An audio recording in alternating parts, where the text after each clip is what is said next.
within the room. Before long, the dimly lit live streaming studio came alive. Early in the morning, a large crowd of viewers eagerly awaited the broadcast. As it commenced, the number of online spectators surged dramatically. 5,000, 10,000, 50,000, 800,000. Wow, I can see my husband so early in the day. He looks so handsome, dressed in his pajamas. He appears utterly adorable. I wish I could hold him tight and steal a kiss. My father might be occupied. The beauty upstairs, come here, let me indulge you. Alas, how shameless. If I had known that my husband would father you, I should have insisted he carry an umbrella back then. At such a moment, let us refrain from banter. Has anyone noticed an unusual phenomenon? I searched online for Qin Lang as personal profile, and aside from the aspirational videos, nothing else appeared. Not even a personal homepage. Goodness, I just searched again, and indeed found nothing. He is supposedly an ordinary person, yet with such popularity on this variety show. How can he lack a personal homepage? ISNT, that exceedingly bizarre? That song, Childhood, has already gone viral, trending unexpectedly. And yet, the author has no personal homepage. Shoo, let us not speak recklessly. If we do, the events from '99 will be revealed. Could it be that Qin Lang signed a confidentiality agreement back then? As the live stream commenced, the barrage of comments erupted. Director Chun, seated behind the display screen, sipped his breakfast tea, feeling a strange unease as nearly all the comments revolved around Qin Lang. However, the truth was that Qin Lang was set to leave today, inevitably provoking the audience's grievances, even inciting their ire. This blame had already been preemptively assigned to him as the representative of the production team. Within the mushroom house, Xia rested her chin on her hand, persistently sitting beside Qin Lang, gazing at the computer screen and inquisitively inquired, "What are you writing?" Qin Lang rolled his eyes in annoyance. "What do you think? Who told me there were no good film offers lately? I still have to endorse those products. If I don't secure a decent film deal, won't you end up selling yourself to others?" So it turns out he was writing a script.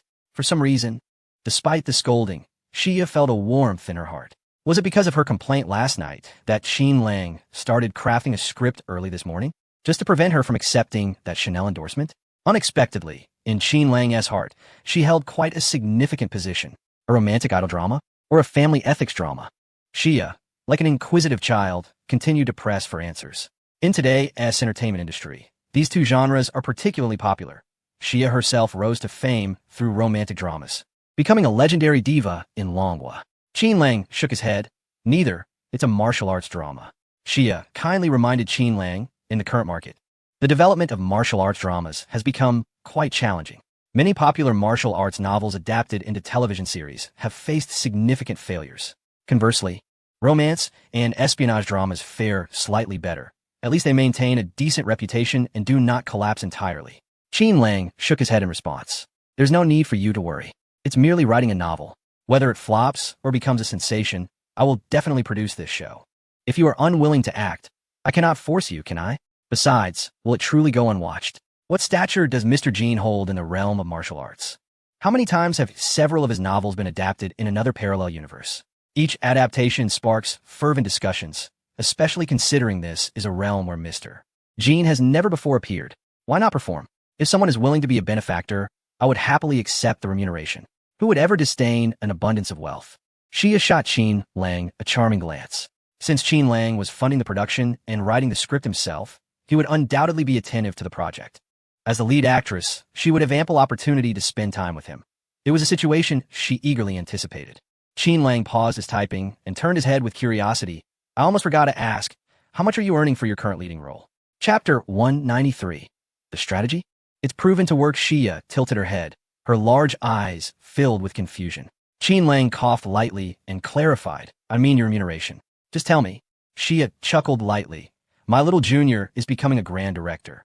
As your senior sister, how could I not support you? Then, if that is the case, I must thoroughly contemplate this script. I can't allow you to extend me such courtesy only for me to produce a subpar film. Can I? Qin Lang's expression turned serious. That would be utterly unacceptable, and it would tarnish your artistic reputation. How about this? Let us find an opportunity to study the script together in my room when we have some time. As the next guest arrived, it marked the end of the previous guest segment. The audience in the live stream expressed their reluctance with a flurry of comments urging Qin Lang to stay. Despite Director Chen's earnest attempts to retain him, they could not overcome Qin Lang's personal wishes. He had participated in this program partly due to Xia's request and partly to subtly elevate his own visibility through it. The audience's social circles? No. In the last episode, no matter how prominent a reputation one holds, it will inevitably fade from the audience's memory over time. Yet, the works left behind will endure. Take, for instance, the song Childhood, which soared to the top 10 of trending topics in less than 24 hours and made into the top 5 of a renowned music chart. This is merely the beginning. It will only grow in popularity. Have you not seen that in the parallel universe? Childhood has become a staple during lunchtime breaks at major universities. The popularity is simply at a national level. Just as Qin Lang, under the pen name of Exorcist, has prompted director Chun to begin updates on the column for The Legend of the Condor Heroes, noting that the female lead is the celestial diva, Shurya. What kind of following does Shurya possess? Billions. Not to mention that this novel is already a classic. The mere acknowledgement by the celestial diva, Shurya, of her upcoming role in the television adaptation of this novel will undoubtedly stir monumental waves within the literary community. For the entertainment industry, it is a ticking bomb poised to explode, drawing widespread attention. Historically, every television series starring Shurya has been a sensational success. Aspiring actors seeking fame must not only have a solid script, but also ride the coattails of such guaranteed hits. Now that it has been confirmed that Shurya will star, one must consider that The Legend of the Condor Heroes features more than one female lead. There's also the character Moon Yin Si and Hua Zheng. Even Mei Chao Feng will attract a plethora of actresses vying for the roles. Ultimately, the decision of who will portray these characters rests with Qin Lang, who will assess the actresses' suitability for the roles and their engagement during script discussions. After a heartfelt farewell, Peng Peng, with a half-clenched fist, curiously poked his forehead with his index finger and murmured, "Where's my sister?" Qin Lang is leaving, and she hasn't come to see him off. Huang Xiaochu sighed, shook his head, and turned towards the kitchen. Teacher, he awkwardly smiled, acknowledging that young girls often find it difficult to witness such farewells. They could always keep in touch offline when time permits. Qin Lang nodded, wheeling 2 suitcases towards the village entrance. Along the way, Shurya wore a peculiar expression, sensing something amiss. Everyone had observed Zifeng's behavior over the past few days. She couldn't possibly let him leave without a proper send-off. No matter how shy she was, surely she wouldn't resist such an occasion. What was so strange about it? After all, she was a young girl, at an age where she might harbor her own little thoughts.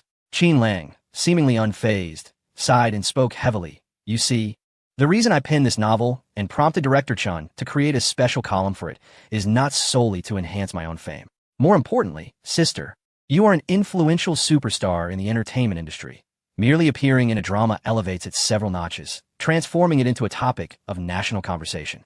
As for Zifeng, she is young and kind-hearted, yet lacks any representative works. Relying solely on a variety show is not a sustainable strategy. To thrive in the entertainment industry, one must possess works that define them. In a parallel world, do not take it personally. This book, The Legend of the Condor Heroes, was originally intended for my sister to portray one of the characters. As a senior, you could mentor her and simultaneously declare to the entertainment industry that she is under your protection. With that, who would dare to bully her? She pouted, her beautiful eyes filled with deep sorrow, her heart a tempest of jealousy. She playfully prodded Qin Lang's forehead with her delicate fingers and scolded him.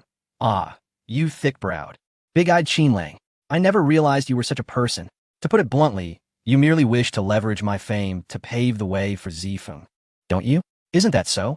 Qin Lang blinked his innocent eyes, resolutely refusing to show any other inclination at such a moment. Continuous, selfless dedication, when prolonged, often becomes devalued. Thus, it becomes imperative to create some turbulence. Otherwise, goodwill is frequently taken for granted. Moreover, his words were not meant for Shia's ears. Ding! The child of fate, Zifeng, experienced an emotional fluctuation. Congratulations to the host for acquiring 500 points of Destiny Villain value. Ding! The child of fate, Zifeng's affection level increased. Congratulations to the host for acquiring another 500 points of Destiny Villain value. Ding! The child of fate, Zifeng's affection level continued to rise. Congratulations to the host for acquiring an additional 1,000 points of Destiny Villain value. Hiding beside a small tiled house, Zifeng heard this and covered her mouth as her eyes began to redden.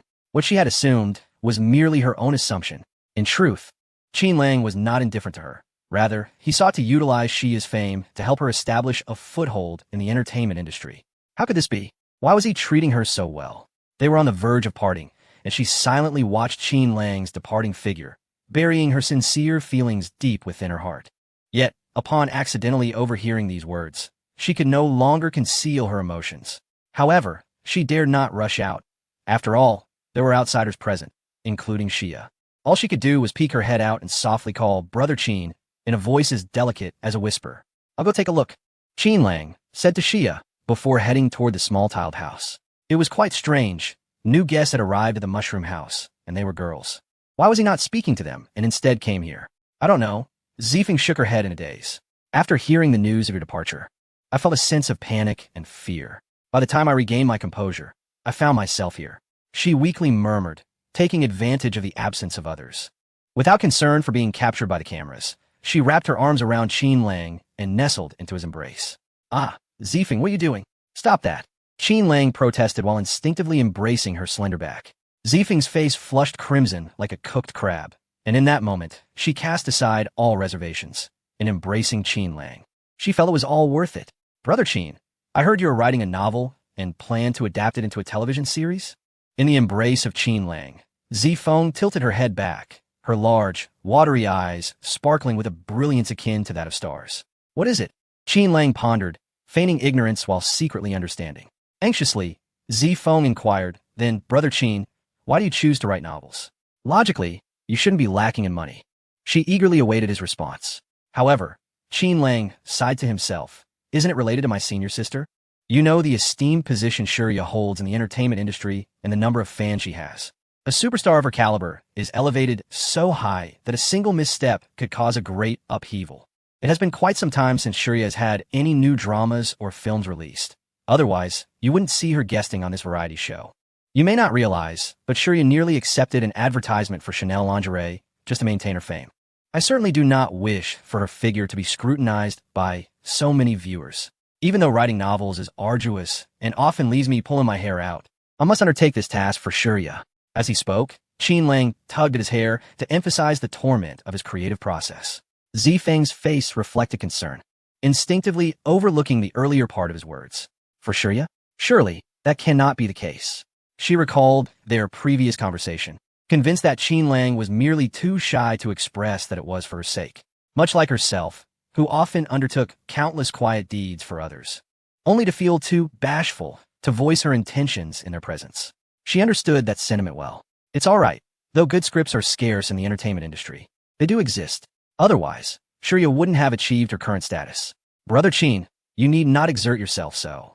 Zifeng continued along this line of thought, seemingly advising Qin Lang to ease his efforts and refrain from being overly concerned for Shurya, while subtly conveying her desire not to burden him with her own aspirations for fame.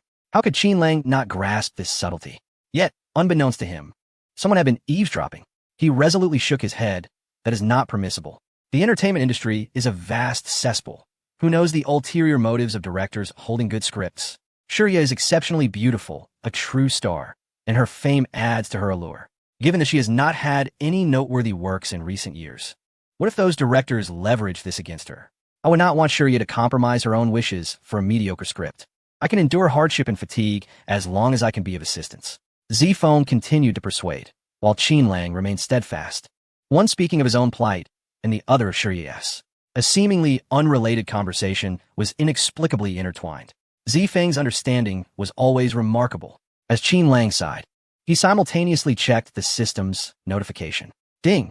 The fated daughter Shurya has developed feelings of resentment. Congratulations, host. You have gained 500 villain points. Ding! The fated woman, Xia, was engulfed in profound sorrow, and congratulations were in order for the host, who had amassed a villainous destiny value of 1,000. Ding! Xia's intense melancholy had transformed into self-healing, leading to a remarkable surge in her affection for the host, who now boasted a villainous destiny value of 10,000. However, eavesdropping from a distance, Xia's heart simmered with resentment. What did it mean that she accepted a Chanel lingerie advertisement for the sake of fame? Did it imply that she might compromise her principles for a compelling script? Did Qin Lang truly perceive her as someone devoid of boundaries? Did he consider her the type of actress willing to forsake her integrity for notoriety? How infuriating! What kind of misguided notions did Qin Lang harbor about her? In her mind, Xia berated Qin Lang thousands upon thousands of times, and after venting her frustration, she began to reflect. Perhaps there was some justification for Qin Lang's thoughts. It seemed as if she had unwittingly laid a series of traps for herself. Fine. She conceded that it was unwise to send those photographs to Qin Lang late at night or to fabricate tales about pursuing the Chanel advertisement. Yet, was it not true that during the day, Qin Lang was always so close to Zifeng, and their interactions had a distinctly romantic aroma?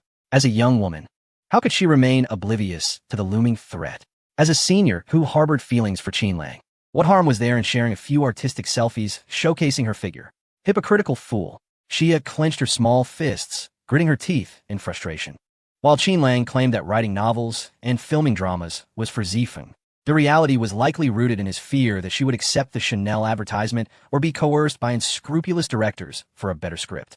Could she possibly be that sort of person? Even if her fame diminished and she fell from the pedestal of a goddess, what of it? As long as Qin Lang was willing to stay by her side, the loss of her reputation would be of no consequence. After her complaints, Xia's heart felt as sweet as honey. It seemed she had a junior who cared for her, albeit in a convoluted manner. After bidding farewell to Zifeng, Qin Lang returned to the path, where Xia had already taken the initiative to await him. She rolled her eyes flirtatiously and pushed her suitcase outward. Why did saying goodbye take so long? If he was reluctant, he should have just stayed. What was the matter?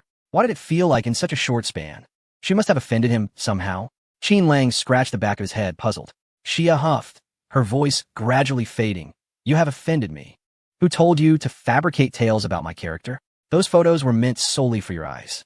As her words trailed off, they became a mere whisper, likely decipherable only to Xia herself. What did you say? He inquired, not quite catching her words. Nothing, let us go, Xia declared, striding forward with her long, graceful legs. Her back resolutely turned, exuding an air of confidence. After a short while, she turned to glance at Qin Lang, who had fallen behind, and instinctively slowed her pace. As they drew closer, she seemingly unconsciously sidled up to him, linking her arm with his, a blush blooming on her cheeks, a sensation she was not quite accustomed to. After a moment, noticing Qin Lang's lack of reaction, she leaned in a little closer, her head resting lightly on his shoulder, gazing up at his profile. The renowned diva of Long Country, with her modest fan base exceeding 100 million, Xia resembled a love-struck girl, her enchanting eyes shimmering with threads of infatuation. At this moment, in any other setting, she would likely not oppose anything Qin Lang chose to do. Chapter 195. The adorably foolish Xia. As they arrived on a broad avenue, they entered the awaiting luxury vehicle. Seated in the back, Xia still refused to release Qin Lang's arm, nestling against him with an unwillingness that even the driver, Junzi, could not help but admire silently, giving a mental thumbs up to his young master. What a sight! The entertainment industry's queen, Xia, appeared as a lovesick girl, resting in her master's embrace. If this news were to spread, it would undoubtedly cause a seismic shift in the entire entertainment scene of Long Country, with every headline dominated by this singular revelation. Master, could you perhaps refrain from sharing what you've witnessed today? Xia politely negotiated with Junzi. She was acutely aware that her behavior was somewhat too eager, inappropriate even, especially with others present. However, the thought of parting ways with Qin Lang at the airport filled her with a pang of anguish, as if a needle were piercing her heart. Only by drawing closer to him in this moment could she find slight solace. Had their itinerary not been prearranged, and had there not been exorbitant penalties for breaching contracts, she would not have found herself in such a predicament. It was only upon the brink of separation that she truly recognized Qin Lang's significance, realizing that this seemingly indifferent man had completely occupied her heart. You even considered signing a confidentiality agreement, going to such lengths. Are you not concerned that the driver may not honor it? If someone were to offer him a sufficient sum, would he not breach the agreement? Qin Lang prodded her gently on the smooth expanse of her forehead with his finger. Xia huffed playfully, well, it can't be helped. I just want to hold you. What's wrong with that? I just wish to take advantage of you. Is that so terrible? Qin Lang chuckled. I have no objections. In fact, I think you could be even bolder. However, I do worry for your reputation. After all, the renowned diva Xia has never been embroiled in rumors within the entertainment industry. How many of your devoted fans secretly fantasize about being the fortunate individual favored by the queen? If news were to leak, wouldn't you fear losing followers? Indeed, I would fear that. A look of trepidation flickered in Xia's enchanting eyes, her voice barely above a whisper. Yet, more than losing followers, I dread the thought of parting from you. Her murmured words were barely audible to an average person. However, Qin Lang and Junzi were far from ordinary. Their physical resilience was extraordinary.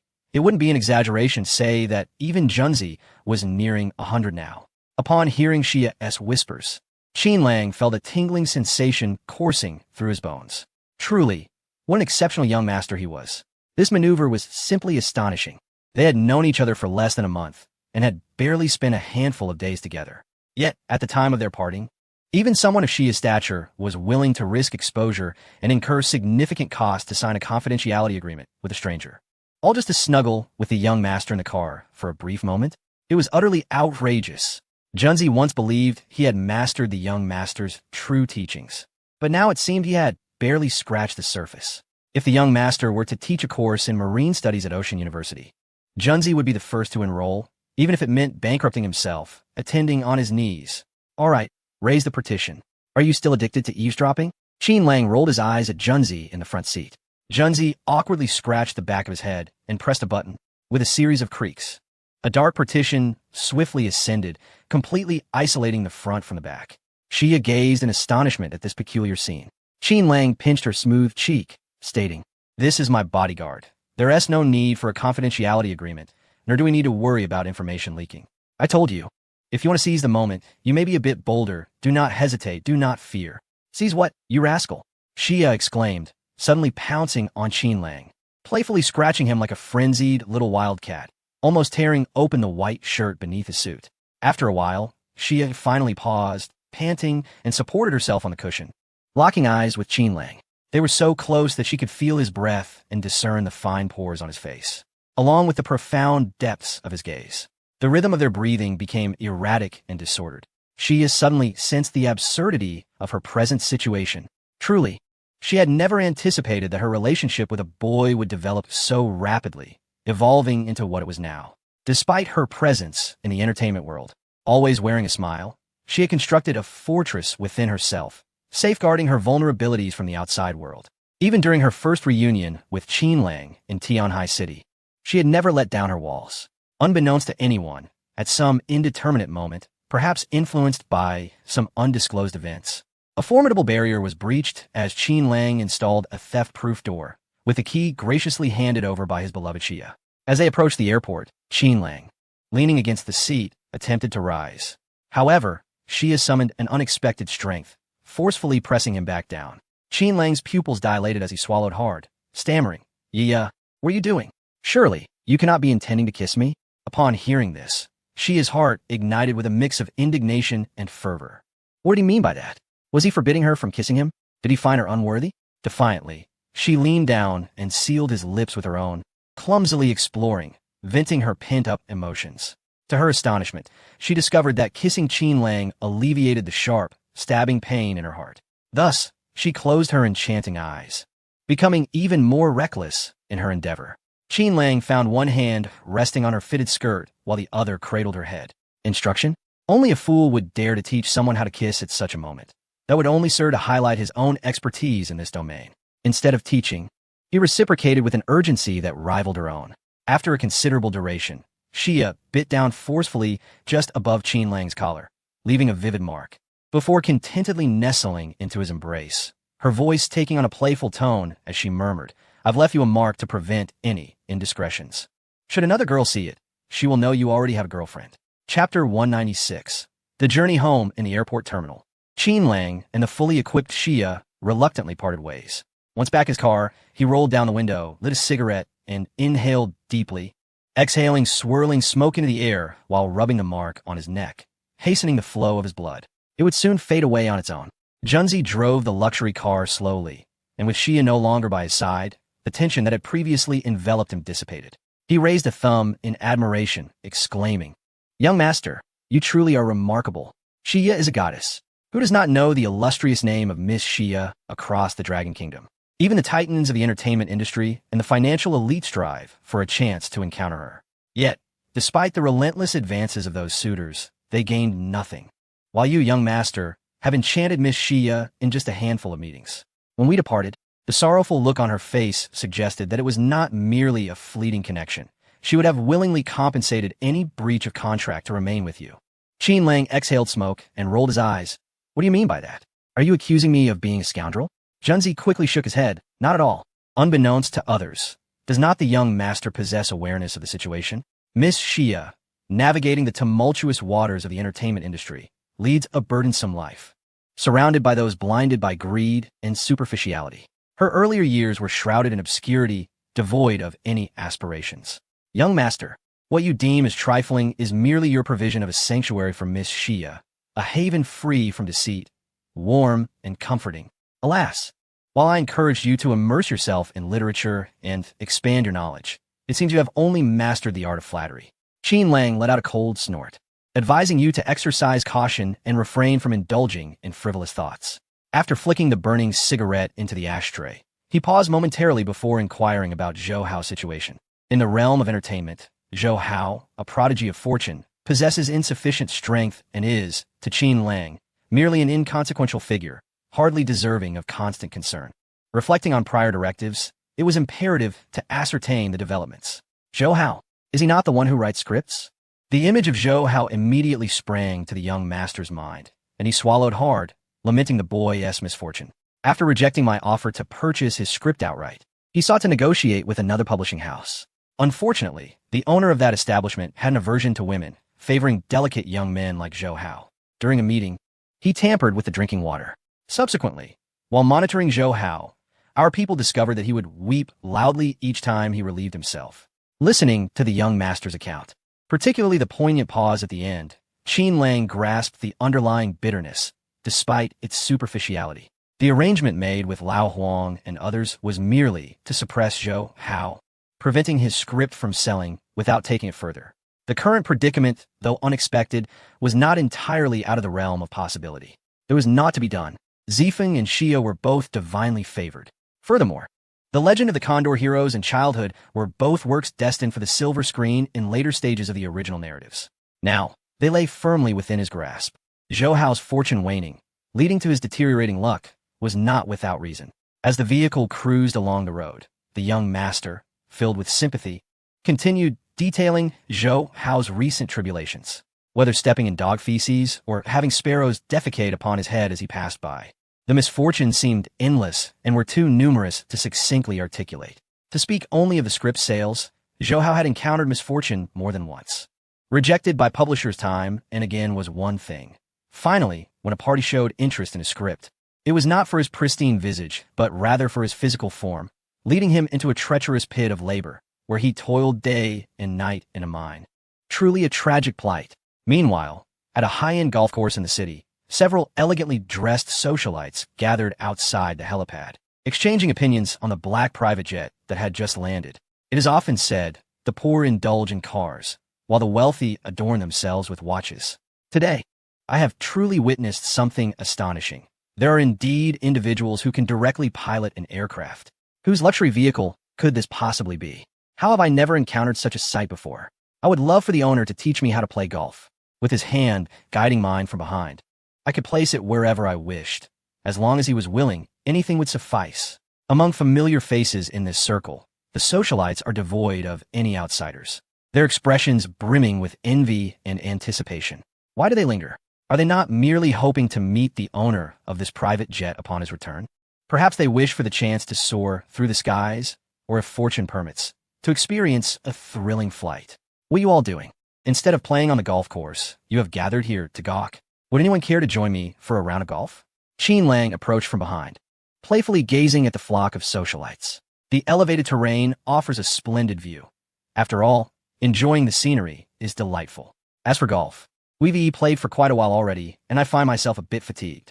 Perhaps the esteemed owner should return and take a moment to rest? A charming socialite, reminiscent of a playful neighbor, gently declined with a hint of reproach in her tone. Although she perceived Qin Lang, this unfamiliar owner, as exceptionally handsome and charismatic, the allure of someone who could afford a private jet and even purchase a flight path overshadowed him slightly. Nevertheless, she remained open to the idea of him teaching her golf afterward, leaving a door ajar. Alas, it seems that will have to suffice. With a sigh, Qin Lang maneuvered past the socialites and approached the private jet. The hatch opened, allowing him and Junzi to board. Amidst the roaring sound of the propellers, the private jet ascended, departing the lawn under the astonished gazes of the many socialites, growing more distant. Goodness, Lily, have you lost your mind? This young owner invited you to play golf, and you turn him down? Have you mistaken your medication for candy and dulled your senses? Such a splendid opportunity, and you failed to seize it. Do you realize how many individuals with mere millions in wealth frequent this golf course, merely posing and fishing for attention? This young owner, with just one private jet, must be worth tens of millions, if not billions, and you let him slip away? The air was thick with the clamor of reproach. Lily felt as if her head might explode from the barrage of criticism, and she screamed in desperation, "What are you all clamoring about? Be quiet." With teary eyes, she glared fiercely at the group of sisters before her. Were they lamenting her situation, or were they merely envious, each wishing to board that owneress jet? Why were they reprimanding her? Did they think she wanted to refuse? She was the one filled with regret. Had she known that the Qin Lang who had just inquired was the owner of the private jet, would she have declined? In her subconscious, she had envisioned the owner of the private jet as a frail old man in his 60s or 70s, a notion that far surpassed the esteem she held for his appearance.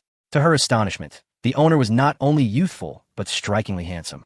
Had she known Qin Lang's true identity beforehand, even if she had been as naive as a child, she would not have dared to refuse any of his requests. Regret consumed her. The anguish in her heart was indescribable, leaving her in a state of despair. Chapter 197, Bewilderment. Is the blood-red mandrake here too? Young master, that socialite we just encountered, I must say, she was quite attractive, wasn't she? Junzi remarked, scratching the back of his head awkwardly as he offered a sincere smile to Qin Lang. It must be noted that the group of socialites they had met at the golf course was undeniably of high caliber, particularly the one Qin Lang had engaged in conversation with, who possessed a charming, neighborly aura. It is crucial to emphasize not to fall for the stereotypical portrayals of green tea bitches often seen in cliché narratives and films. Such depictions are deceitful. If all socialites were indeed endowed with gaunt, snake-like features, how could one ever witness the mingling of affluent individuals with these women? Do the wealthy truly lack experience with beauty? Or is it that the discerning eyes of the general public are merely blind to the reality that these affluent individuals are not so easily swayed? Nonsense. These are mere tropes, crafted for the sake of caricature and to prevent the so-called green tea bitches from overshadowing the female leads. In the real world, those socialites who thrive, especially those who navigate effortlessly within the circles of the wealthy, are hardly naive. Each one possesses not only beauty, but also poise and allure that can be remarkably similar in certain respects. And so, Junzi fell into their trap. He was ensnared by the allure of those socialites. What do you say? Shall we fly back and find a couple to play a few rounds with you? Qin Lang remarked with a faint smile. Despite their high status, he held little interest in those socialites, primarily due to his aversion to untidiness. He preferred to steer clear of places where others had previously relieved themselves. Junzi swallowed nervously, awkwardly rubbing his palms together. Young master, what are you saying? I merely spoke offhandedly. I, Junzi, am upright and principled. I am not the kind of person you are insinuating. Is that so? Qin Lang replied. I had intended to assign you the task of recruiting actors for my upcoming project.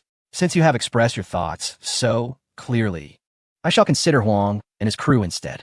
The production of The Legend of the Condor Heroes was practically a done deal. Once the cast was secured, a mere few million could effortlessly bring the entire crew to fruition. Not to mention, with the illustrious Shia's participation, the project's fame would ascend rapidly.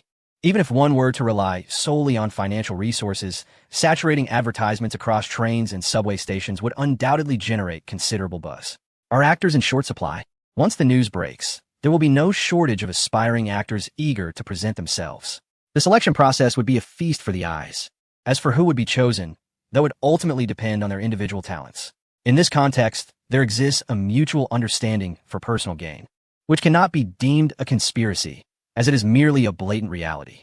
Upon hearing these words, Junzi immediately felt regret. Young master, is this not a humiliation to me? I would spare no effort to alleviate your troubles. Moreover, those fellows from Lao Huang's group are nothing but rough men. Entrusting such matters to them would only frighten the candidates away, which would be rather unfortunate. Besides, the individuals you seek are not familiar to them, are they? If they were to audition, I could certainly inform you in advance. Enough. Cease your antics in my presence. Just remember the individuals I wish to find, and take care of your health when the time comes. Qin Lang waved his hand, indicating he had no intention of pursuing the matter further. He held no reservations about such affairs, much like in an ancient noble family where numerous maidservants resided in a courtyard. The young master could hardly regard each one with equal favor, especially those of lower status resembling mere servants. Performing a good deed to benefit his trusted aides not only fosters goodwill, but could also facilitate a romantic connection. What a delightful prospect. Despite the apparent differences in form, the essence remains the same. Those glamorous figures in the entertainment industry, beyond a few exceptionally virtuous women, are hardly distinguishable from high society ladies. The distinction lies merely in one being in front of the camera while the other is behind it. Come here.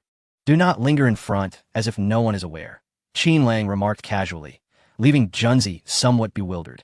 The cockpit door opened, and the sultry blood mandala emerged, her expression rife with discomfort. Junzi, now alert, promptly rose and approached the cockpit, calling out to the driver to mute the rear communication channel. In a short while, the cockpit and rear were completely isolated, devoid of any sound transmission. Furrowing his brow, Qin Lang questioned, "What brings you here without even a word of prior notice?" Had it not been for his recent discussion with Junzi regarding the auditioning techniques for actresses, which had inadvertently stirred a subtle energy within Blood Mandala, he might not have noticed her presence in this desolate location. After such a long time without news, could you not allow me to come and check? Blood Mandala bit her lip, casting a lingering gaze at Qin Lang, her tone laced with jealousy. Particularly since he had spoken extensively since boarding the plane without uttering a word concerning her, she felt a heightened sense of dissatisfaction. Despite being acutely aware of her identity and position, the act of secretly trailing him had ignited a desire to eliminate the other girl she had overheard him discussing. Qin Lang reached out, pulling Blood Mandala into his embrace, resting his chin on her shoulder, and chuckled softly. "Have you been alone outside for too long, leading to such a fit of jealousy? Think as you will." Blood Mandala offered no rebuttal. She once believed that the profound sense of solitude within her had healed. Yet in reality, it had not. During the time of Qin Lang's absence, she remained akin to a stray little wildcat, unmoored and often wandering aimlessly, engulfed in a state of trepidation. Moreover, having experienced the exquisite tenderness of being cherished by Qin Lang, her yearning and longing intensified. In other words, Qin Lang's words had struck a chord deep within her heart. Inside the private jet, due to the soundproofing, the resentment within the blood-colored mandala gradually dissipated.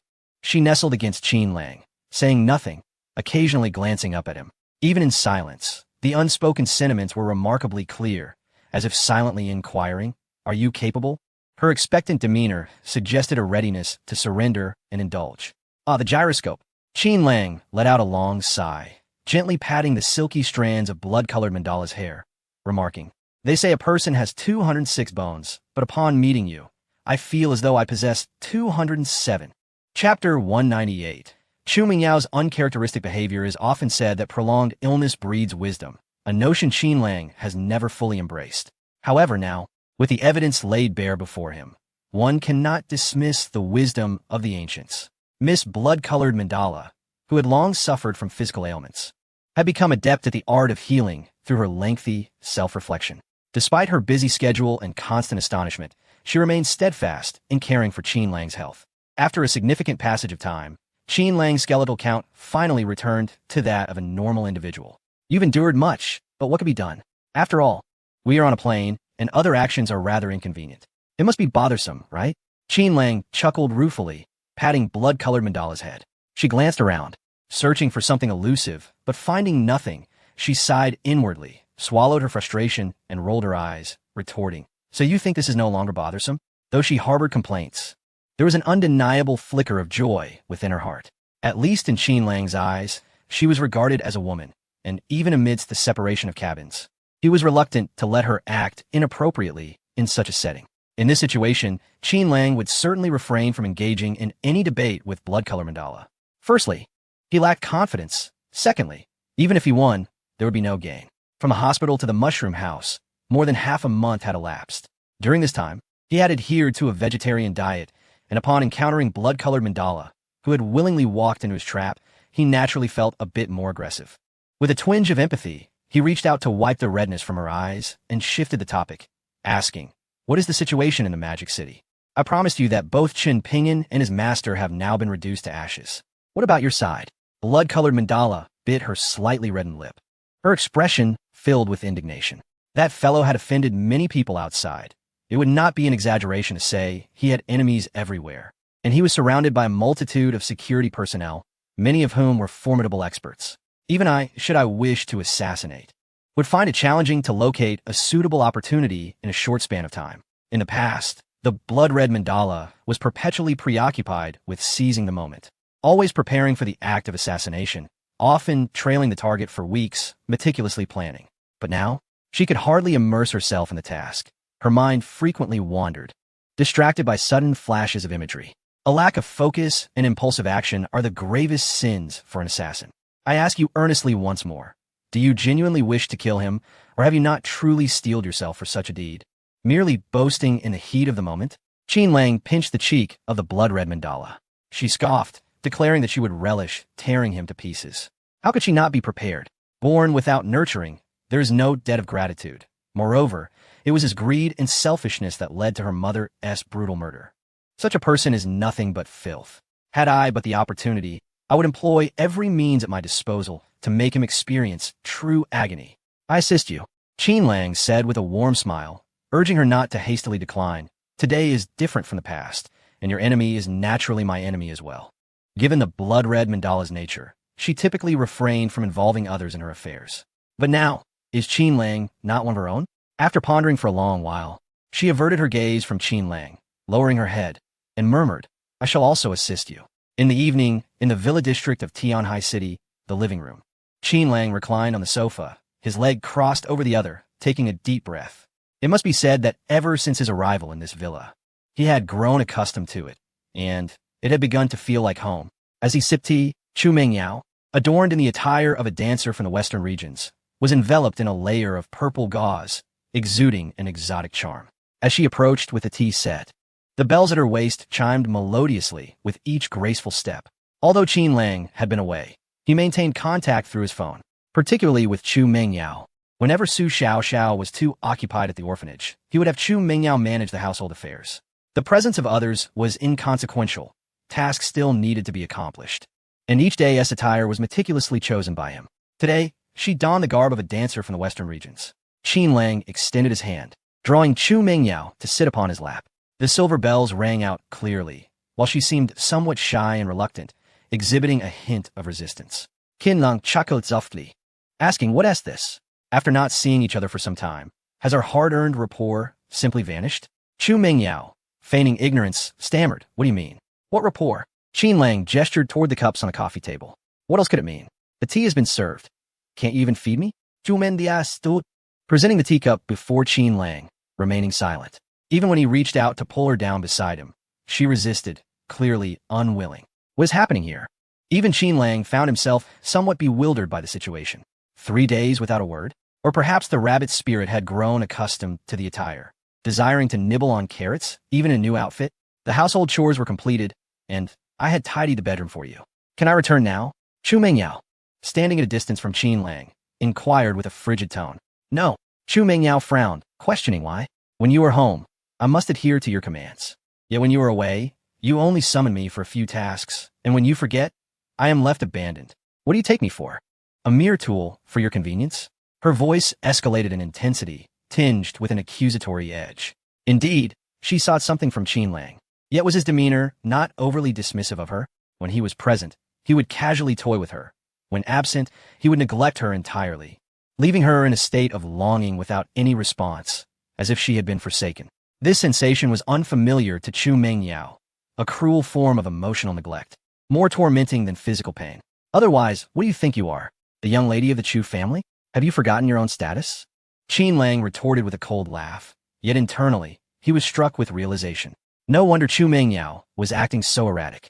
It was as if her inherent pride as a pampered heiress had been laid bare. Of course, Qin Lang did not perceive her frustration as jealousy. He was self-aware enough to understand that his actions had not yet reached that extent. The root of Chu Mengyao's ire stemmed entirely from the sense of disparity between them. It was akin to a once persistent suitor who sent love letters to a beauty daily, undeterred by rejection, until one day he abruptly ceased. Who will be upset? Not the suitor, but the lady, for she had grown accustomed to his attention, and his sudden absence left her unsettled. Though the circumstances differed, the underlying nature remained strikingly similar. Some women might conceal their discontent, while others, like Chu Mingyao, would not hesitate to confront it. Remember your own identity. I summoned you here, so you must come. I permit you to leave, and only then may you go. Unhappy? Keep it to yourself. This is the first warning. If it happens again, you need not return. Qin Lang glared at Chu Mingyao, devoid of any sympathy. A sense of disparity? If Chu Mingyao thrived on this dynamic, then he would play along. After all, it was merely a game, one that anyone could master. Chapter 199. Qin Lang. To conquer magic with magic, a girl clad in a light blue knitted top and a revealing short skirt strode gracefully into the room. Please, have a seat. Qin Lang gestured towards a sofa across from him. This woman was none other than a second-tier star who had hastened to respond to his casting call for actors. With a seductive smile adorning her face, she introduced herself. Qin Xiao, my name is Zhang Meiyu. I have starred in productions such as Qingqing, Xiaoshenjimai Jiaohua, and I possess a certain level of acting foundation. I am confident I will meet your expectations for an actress. Qin Lang cast a fleeting glance at Chu Mingyao standing nearby, a cold smirk forming on his lips as he assessed Zhang Meiyu before him. A few trivial works that gain notoriety merely through sensationalism, requiring little in terms of acting skills. Do you truly believe that such a resume will secure your position within my production? Prior to this moment, Qin Lang was entirely unfamiliar with Zhang Meiyu. However, it was not difficult to uncover the backgrounds of those in the industry with a bit of investigation. She was simply another starlet who relied on her provocative appeal, with her only notable asset being her striking figure. Surprisingly, rather than feeling anxious, Zhang Meiyu found herself secretly relishing the situation. Upon entering the room and catching her first glimpse of Chu Mingyao, she was utterly captivated. Little did she expect that someone would have already secured a foothold, and with such meticulous preparation, even donning a visually arresting outfit reminiscent of a dancer from the western regions. She felt a pang of apprehension. The casting notice from the Shi Diao production had already confirmed the leading lady as the renowned Xia, whose popularity was acknowledged across social media. What did this imply? The project was undoubtedly destined for success, already cemented in terms of its appeal and recognition. If she could manage to secure a role as the second or third female lead, the benefits she could reap from Xia's fame would likely surpass anything she had previously achieved. How could she not be eager for such an advantageous opportunity? However, constrained by the presence of Chu Mingyao, she modestly introduced herself, harboring a profound sense of rivalry and even fear towards Chu Mingyao, feeling overshadowed by her allure. Yet, she was relieved that Qin Lang's gaze lingered consistently around her heart, revealing his interest. Amen.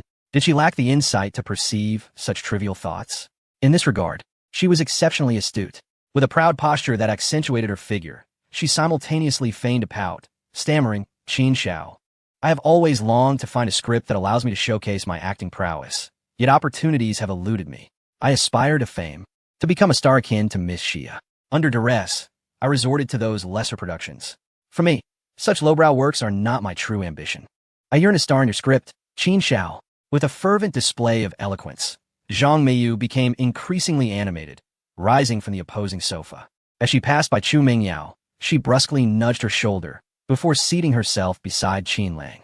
Grasping his hand with a sincere and pleading demeanor, she implored, Qin Xiao, I beseech you for an opportunity. I possess the talent necessary for this role. If you are willing, I have immense potential. I can fulfill any requirements you may have for an actor. She pressed his hand against her left chest, as if to convey the fervor of her heart and her unwavering resolve. Exhaling deeply, Qin Lang, as the future gatekeeper of the production, found it essential to comprehend the aspirations harbored within each actor. Zhang Meiyu aimed to convey that even if he were reluctant, he would still be willing to listen and empathize. However, as Zhang Meiyu continued her impassioned appeal, Qin Lang's fingers subtly curled, sensing an unease.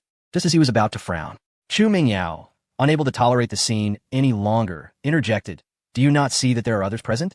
Do you not feel any shame behaving this way in front of others? Zhang Meiyu cast a glance at Qin Lang and, noticing his frown, stood up with indignation, pointing an accusatory finger at Chu Mingyao. Who do you think you are? What give you the right to speak here? You may insult me, but to include Qin Xiao in your tirade, what does that mean? Chu Mingyao, already brimming with frustration, had never been subjected to such humiliation throughout her pampered upbringing. Since encountering Qin Lang, she had endured countless humiliations, and now she felt threatened to the point of being unable to leave. Anger bubbled within her, and with someone daring to confront her, she could scarcely swallow her indignation. She retorted furiously. And what are you? A mediocre actress who relies on her body to gain attention. Don't you feel ashamed? How dare you act so brazenly in my presence? Zhang Meiyu found amusement in this, and, in her perspective, Chu Mingyao could not bear to see her thrive.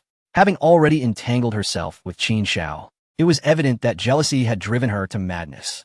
With a scoff, she declared, if you can't stand it, then leave. Chu Mingyao, incensed, shot back, leave? By what right do you command me? What gives you the authority?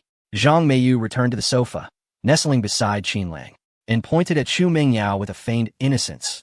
Qin Shao, could you please ask this woman to leave? You mentioned wanting to see some acting, and I can perform for you. Leaning closer, she placed one of Qin Lang's arms against her bosom, striving to showcase her allure. Chu Mingyao instinctively glanced at Qin Lang, her anger still simmering, but upon meeting his indifferent expression, her confidence wavered. Could it be that she would indeed be dismissed? She wished to leave, but only under circumstances devoid of any underlying motives. If Zhang Meiyu were to exploit such underhanded tactics to force her departure, it would be even more humiliating. She would rather endure reprimands from Qin Lang than be driven away by Zhang Meiyu's vile manipulations. Yet now, she appeared to possess no means to retain or alter Qin Lang's thoughts. Having already provoked desire, she had undeniably become an encumbrance, obstructing his endeavors. Where then lay her confidence to reclaim his decision? Chu Mingyao observed the increasing chill in Qin Lang's expression. Biting her lip, her small fists clenched tightly beneath her. Her beautiful eyes were shut, as if she were on the brink of confronting the most humiliating moment of her life. Get out! The icy reprimand arrived as anticipated. A jolt of unparalleled humiliation surged from the depths of her heart, inciting an impulse to weep. She swiftly turned, yearning to escape this place. She was loath to remain, to witness Qin Lang's indifferent visage, or to face Zhang Meiyu's triumphant countenance. However, just as she pivoted, she heard Zhang Meiyu's startled exclamation, instinctively glancing back. To her astonishment, she saw Zhang Meiyu toppled from the sofa, gazing at Qin Lang in bewilderment, murmuring, Qin Shao, what do you mean by this? I told you to leave. Are you deaf? Qin Lang's expression was as frigid as ice. This was not merely a tactic. It was also a manifestation of his disdain. Zhang Meiyu, merely a pawn summoned by her, was meant to display her superiority before Chu Mingyao. Yet, unexpectedly, Zhang Meiyu's physique turned out to be an illusion, the sensation entirely dissimilar. To Qin Lang, it was akin to stepping in excrement, an utterly revolting experience. He longed to rush to a restroom and cleanse his hands with soap 100 times over. Zhang Meiyu fled in disarray, aware that the resources to summon the renowned Xia were far beyond her trivial means. She wouldn't be foolish enough to attempt any ploys at this juncture. Departing hastily, she left Tianhai City without a backward glance. Left standing in confusion, Chu Mingyao gazed at Qin Lang's stern profile, an indescribable sensation brewing within her, subtly veiling a profound joy. Chapter 200. Chu Mingyao's speculation, a sheer pride.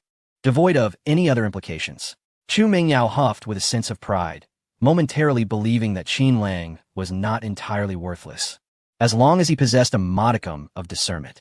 Had Zhang Meiyu sought to flaunt her authority before her, she ought to assess her own worth. Indeed, Qin Lang had discernment. You're upset? Chu Mingyao queried, her heart fluttering with excitement. Qin Lang, without turning, let out a cold snort. Blind? Can't you see? His words rendered Chu Mingyao nearly speechless, and after a moment of hesitation, she continued, weren't you both having a pleasant conversation earlier? Zhang Meiyu seemed quite appealing. What caused her sudden shift? Qin Lang remained resolute, his thoughts as clear as day. Why had Chu Mingyao suddenly become so loquacious? Was she genuinely concerned for him? Nonsense. He retained enough self-awareness to recognize that he had not yet reached that point. It was merely a victory in the battle of women. Chu Mingyao reveled in her triumph. Hence her inquiries, hoping to elicit from Qin Lang words affirming that his anger stemmed from her actions. It was as if the victorious party were savoring the spoils of their triumph, counting their treasures with a profound sense of joy emanating from within. Chu Mingyao yearned for affirmation, yet Qin Lang obstinately refrained from satisfying her desire. His sole focus lay in the meticulous examination of the situation. Without uttering a word, he immersed himself in his own rhythmic breathing, attempting to soothe the tumultuous emotions within. Chu Mingyao found herself in a state of indecision, neither moving forward nor retreating, her heart growing increasingly perturbed by the absence of the responses she sought. After a considerable pause, Qin Lang shattered the silence. inquiring about her father's diminishing presence at the corporate headquarters in recent times. Was it dissatisfaction with the current circumstances? Or perhaps an indication that he intended to relinquish control of the Chu Corporation?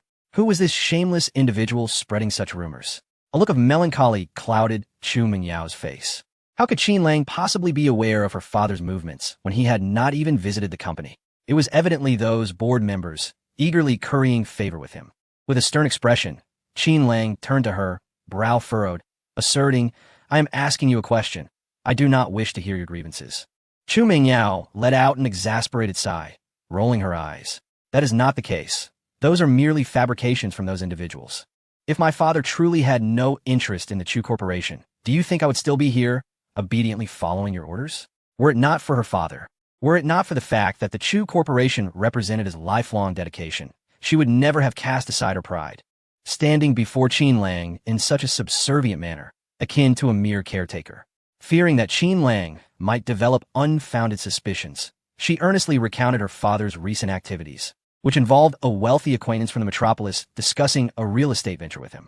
Feigning ignorance while grasping the underlying truth, Qin Lang responded, "Real estate? It just so happens that I have aspirations in that domain as well. If your father is hesitant to engage due to insufficient capital, why not consider a partnership with me?" The following afternoon, in a refined tea house within Tianhai City, in a serene and elegant private room, Chu Tianpeng wore a pained expression. "Young Master Qin, before others arrive, I wish to have a candid discussion with you. The real estate industry has indeed experienced rapid growth in recent years. However, it is essential to recognize that Tianhai City is already thriving. Currently, there is no shortage in the real estate sector.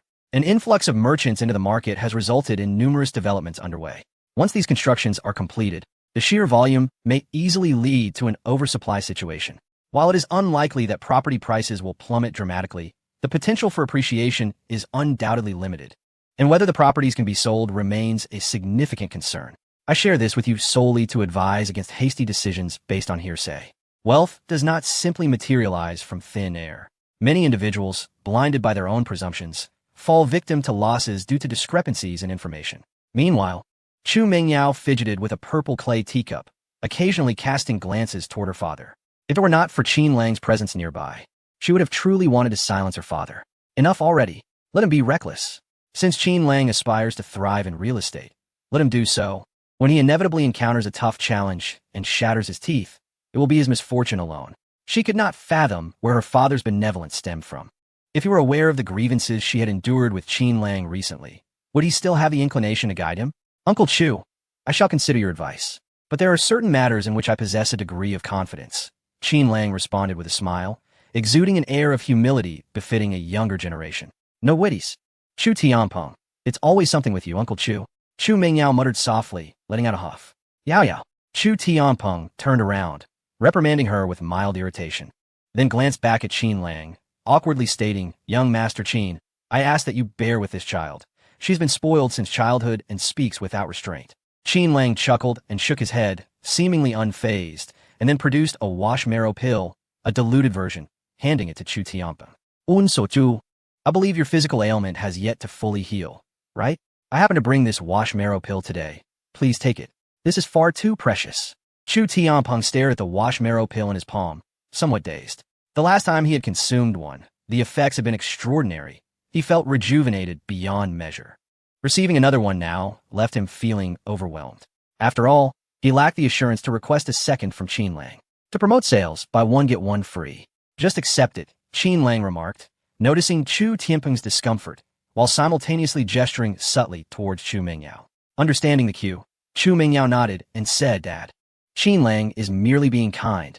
You should accept it. Besides, this is not a luxury item. It's a life-saving elixir. Well then, I suppose I shall accept this once." Chu Tianpeng thought bitterly. Yet due to his condition, he had no choice but to accept the washmarrow pill. With no means to reciprocate, he could only cast a grateful glance at Qin Lang, an unspoken understanding lingering in the air. "Uncle Chu, you're being overly courteous." Qin Lang chuckled softly. The cost of the washmarrow pill had already been borne by Chu Tianpeng. This second one was rightfully his. Thus giving it to him meant no loss on Qin Lang's part, while simultaneously earning him considerable goodwill and retaining a third of the pill for himself. Even Qin Lang had to mentally commend himself for his shrewdness. Meanwhile, Chu Mingyao observed the congenial exchange between her father and Qin Lang, feeling somewhat bewildered. Was the sun rising from the west today? How had Qin Lang seemingly transformed into a different person? Just last night, he had fiercely confronted Zhang Meiyu on her behalf. And now, he was willingly bestowing such a priceless wash-marrow pill without any expectation of reward. Could it be that Qin Lang harbored feelings for her? Chapter 201. Chu Mingyao's confusion. Knock, knock. A crisp knock on the door interrupted Chu Mingyao's musings. Outside stood a well-dressed, middle-aged man with striking features, accompanied by a secretary clad in black stockings. He sheepishly apologized. President Chu, I sincerely apologize for my tardiness. I encountered some unexpected delays on the way. Mr. Lin is overly concerned. We have only just arrived, so let's take our seats promptly. Chu Tianpeng smiled lightly and waved his hand dismissively, signaling the waiter to refill the tea. He glanced at Lin Xuanquan across the table and teased, Mr. Lin, you remain as youthful as ever, unlike me, who is already aged. It must be noted that while Chu Tianpeng and Lin Xuanquan differ by merely a year or two in age, a mere glance at their appearances reveals a discrepancy of over a decade. This is due to Lin Xuanquan's well-defined features and excellent maintenance, which make him appear exceptionally youthful. Qin Lang cast a casual glance, inwardly reflecting that it is often said daughters resemble their fathers. However, based on the features of Homsa Montois and Lin Xuanquan, this does not seem to be the case. It is more likely that she resembles her mother. As the host, Chu Tianpeng facilitated a brief self-introduction. Instantly, Lin Xuanquan's demeanor towards Qin Lang shifted, and he eagerly sought conversation, subtly displaying a hint of flattery. Mr. Lin, I heard from Uncle Chu that you are planning to transfer the construction project in Tianhai City. What is the reason behind this? Qin Lang inquired with a gentle smile. Lin Xuanquan's expression turned bitter as he candidly replied, to be honest, Mr. Qin, there have been some issues with the family business, leading to a shortage of operational funds. Otherwise, I would not be in such a hurry to sell. He continued, having previously crossed paths with Mr. Chu in Modu. I found myself compelled to discuss this matter with him. In the presence of Qin Lang, Lin Xuanquan dared not show any signs of complacency. Although he was not a direct descendant of the family, his connections through his wife granted him a significant degree of influence within the family, allowing him to comprehend matters far beyond the ordinary. He understood what it meant to be a scion of a prominent family, and he had no intention of being arrogant or deceitful. Indeed, there had been a mishap in business, but it was specific to the portion he managed, which had encountered a financial gap. He was acutely aware of the many who awaited his downfall, eager to see him ousted from his current position. After maintaining stability for so many years, he was unwilling to falter at such a critical juncture, even if it meant liquidating his existing fixed assets. He was determined to rectify this financial shortfall. Qin Lang nodded, acknowledging that in the business realm, seizing opportunities is paramount. The real estate sector is undoubtedly lucrative. However, if immediate funds are required, time is of the essence. I am interested in developing this area, but Mr. Lin, your asking price seems a bit steep. 15 billion? While Tianhua community boasts substantial land area, it appears to be merely a newly completed structure at this point, given the current market prices. Acquiring it at such a price seems to leave little room for profit. He produced a document and handed it over. These were the valuation materials he had requested Chu Tianpeng to prepare regarding the Tianhua community. It is only worth just over 12 billion. The female secretary accompanying Lin Xuanquan began to review the documents, and after a considerable period, she exchanged a confirming glance with Lin Xuanquan. Lin Xuanquan understood the situation and, with a wry smile, addressed Qin Xiao, saying, we are all on the same side, so let me speak candidly. Indeed, the asking price is somewhat elevated. But isn't this the essence of business? There is room for negotiation. I have confirmed that the quotations you provided are entirely accurate, and I am eager to sell. If you're inclined to purchase, we could even forego some minor amounts. A total of 12 billion will suffice. Very well. Since President Lin is so forthright, I cannot let your visit be in vain. I shall agree to the 12 billion. I will collaborate with Uncle Chu to proceed with the purchase. Qin Lang finalized the deal. Meanwhile, Chu Tianpeng sat nearby, continuously sipping tea. Collaboration? Where is the essence of partnership in this? This is clearly a case of coercive buying. 12 billion. Most of his liquid assets had already been allocated to the company, leaving him with little to spare. Now, with Qin Lang's so-called collaboration, he felt as though he had been stripped of a significant portion of his resources, leaving him with an indescribable bitterness. Nonetheless, he would not refuse. Converting liquid assets into fixed ones does not necessarily constitute a loss. There might even be potential for profit. Furthermore, having just accepted a favor from Qin Lang, it would be difficult to decline at this juncture. Once the arrangements were finalized, both parties dispatched their respective subordinates to draft the contract and subsequently summoned a notary for signatures and seals. The entire process, including discussions about the advance payment, consumed the entirety of the afternoon.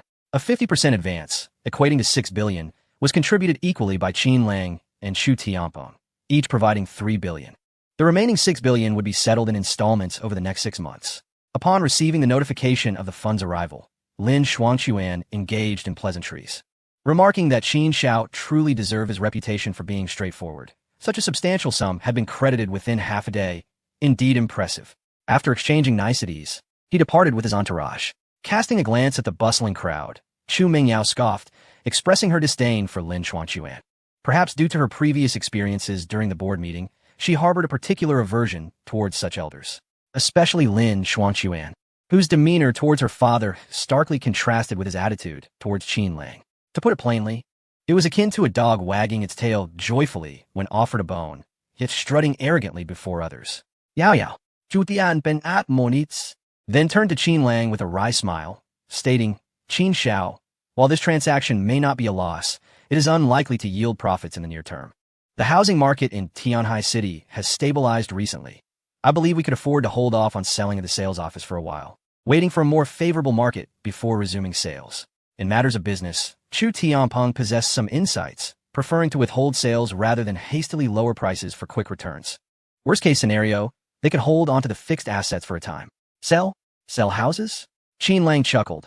Uncle Chu, you are overthinking. I did not acquire this community to sell the houses to minor owners. Huh? Shi Jinping was somewhat taken aback by the statement. Why build a house if it is not to be sold to small homeowners? This is not a commercial building that can be leased. Rest assured, Uncle Chu, the mountain man has his own clever schemes. Qin Lang, not revealing his intentions, remained enigmatic and elusive, seizing an opportunity to slip away. He left Shi Jinping and his daughter standing there, eyes wide with confusion and a hint of fear. Dad, you should return first. I will inquire what exactly this fellow is up to. Chu Mingyao bit her lip and, after offering her father some words of comfort, stormed off towards Qin Lang's residence. Chapter 202. Lin Xuanquan, hitting 3 targets with 1 arrow in the back seat of a Maybach, blood-red mandala, gazed at the departing convoy, her expression cold. One who commits no wrongdoing fears not the midnight knocks of ghosts. How fearful must she be to travel with so many bodyguards? Lin Xuanquan, her biological father. On the surface, he appeared to live a life of grandeur, accompanied by a female secretary and bodyguards wherever he went. Even on sunny days, someone was there to hold an umbrella for him. In reality, he was merely a son-in-law who abandoned his wife and daughter to marry into a wealthy family. The facade he presented was even more extravagant than that of Qin Lang, the young master of Yinjing. Why do you assist him in taking over that neighborhood? This fellow has encountered major issues within his family and urgently requires liquidity. If left unattended, he could even deliberately transfer that neighborhood to suppress it, prohibiting others from taking over. He is bound to stumble and be despised, or even cast aside, by that prominent family in Modu. Blood-red Mandala was perplexed. She understood that Qin Lang's involvement with Lin Xuanquan was for her sake, yet the underlying reasons eluded her comprehension. You're still too stubborn. Qin Lang chuckled, gently tapping her forehead and speaking earnestly. Sometimes, to take revenge on someone is not necessary to strike them down forcefully. Allowing them to experience pain can leave a more profound impact. His abandonment of his wife and child has nothing to do with me. But since he bears a significant grievance towards you, how could I easily let him off the hook? A warm sensation inexplicably surged within blood-red Mandala. Yet she remained somewhat bewildered. Clearly, she was still in the dark. Having given him money, isn't that, in a sense, alleviating Lin Xuanquan's pressing financial woes? Qin Lang scoffed. The money in his hands today may not remain there for long. Sometimes one must look beyond the surface of things and learn to think critically, much like I do. He drew blood-red Mandala into his embrace. She glanced down, suddenly enlightened. With a roll of her eyes, she remarked, I truly don't understand what nonsensical thoughts occupy your mind all day long. You veer off topic in no time. Qin Lang found her amusing. As their time together lengthened, he increasingly sensed blood-red Mandala's transformation, from a stoic assassin ranking among the top 3 to gradually embodying the essence of a normal girl. No, a woman. Some playful banter gradually began to make sense. With a gentle flick of my hand, I brushed against the corner of the blood-red Mandragon's lips. One might ponder how Lin Shuangchuan managed to become a son-in-law. It must be that the woman from the Magic City was utterly captivated by him. Typically, even a minor misstep would be overlooked. Unless this fellow committed an error that crossed a certain threshold, even the enchantress from the Magic City would be held accountable. At that moment, no matter how fervently she wished to shield Lin Shuangchuan, it would be futile. Though he currently possessed some wealth, it wouldn't be long before he would have to repay in full. The blood-red Mandragon furrowed her brow, tugging at her disheveled collar, and asked suspiciously, "Are you planning to deceive him out of his money?" Nonsense. The affairs of merchants cannot be labeled as deceit. It is a business transaction, a collaboration. There are merely gains and losses involved. Qin Lang playfully slapped her ample backside, exclaiming, "For you, I rack my brain to devise this scheme. Yet you belittle it as worthless." "Thank you.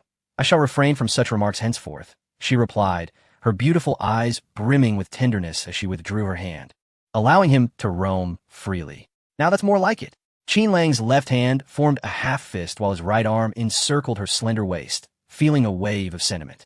Indeed, for the sake of the blood-red Mandragon, he had meticulously plotted against Lin Shuangchuan. Not only did he intend to conclude the latter's ascent in life through this transaction, but he also aimed to secure a substantial profit. Recently, Mu Yuyin and Bai Ruyu had mentioned that their company required funding, which could be conveniently provided. Simultaneously, this matter would allow Chu Mengyao to advance further in her endeavors. How to articulate it? A single arrow hitting 3 targets? No. Why speak so much in the presence of the blood-red Mandragon? Was it not all for her sake? The subsequent repercussions were trivial and inconsequential. The vehicle glided smoothly, not returning to the villa, but heading directly to the residence of the blood-red Mandragon. Nestled in a luxurious neighborhood of Tianhai City, it exuded vibrancy. Her abode was a duplex apartment spanning over 100 square meters, adorned in opulent European decor. Perhaps due to her profession, the walls bore not ink-wash paintings or abstract art, but rather an array of cold weapons, from crossbows to daggers, showcasing dozens of unique pieces without duplication. In the downstairs living room, aside from the LCD screen, there was a massive floor-to-ceiling mirror and a row of coat racks filled with black tactical attire. The quality of these garments left much to be desired, all identical in color. How utterly displeasing. Qin Lang rummaged through the array of tactical outfits, shaking his head in disdain. The blood-red Mandragon bit her lip. These are tactical outfits. Of course they must be black. Moreover, after completing a mission, they often bear traces to avoid any mistakes.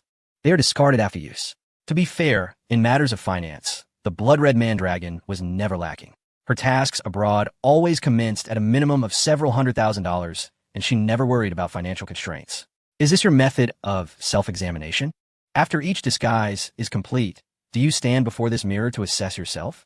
Qin Lang pointed at the large floor mirror, stroking his chin in contemplation before glancing back.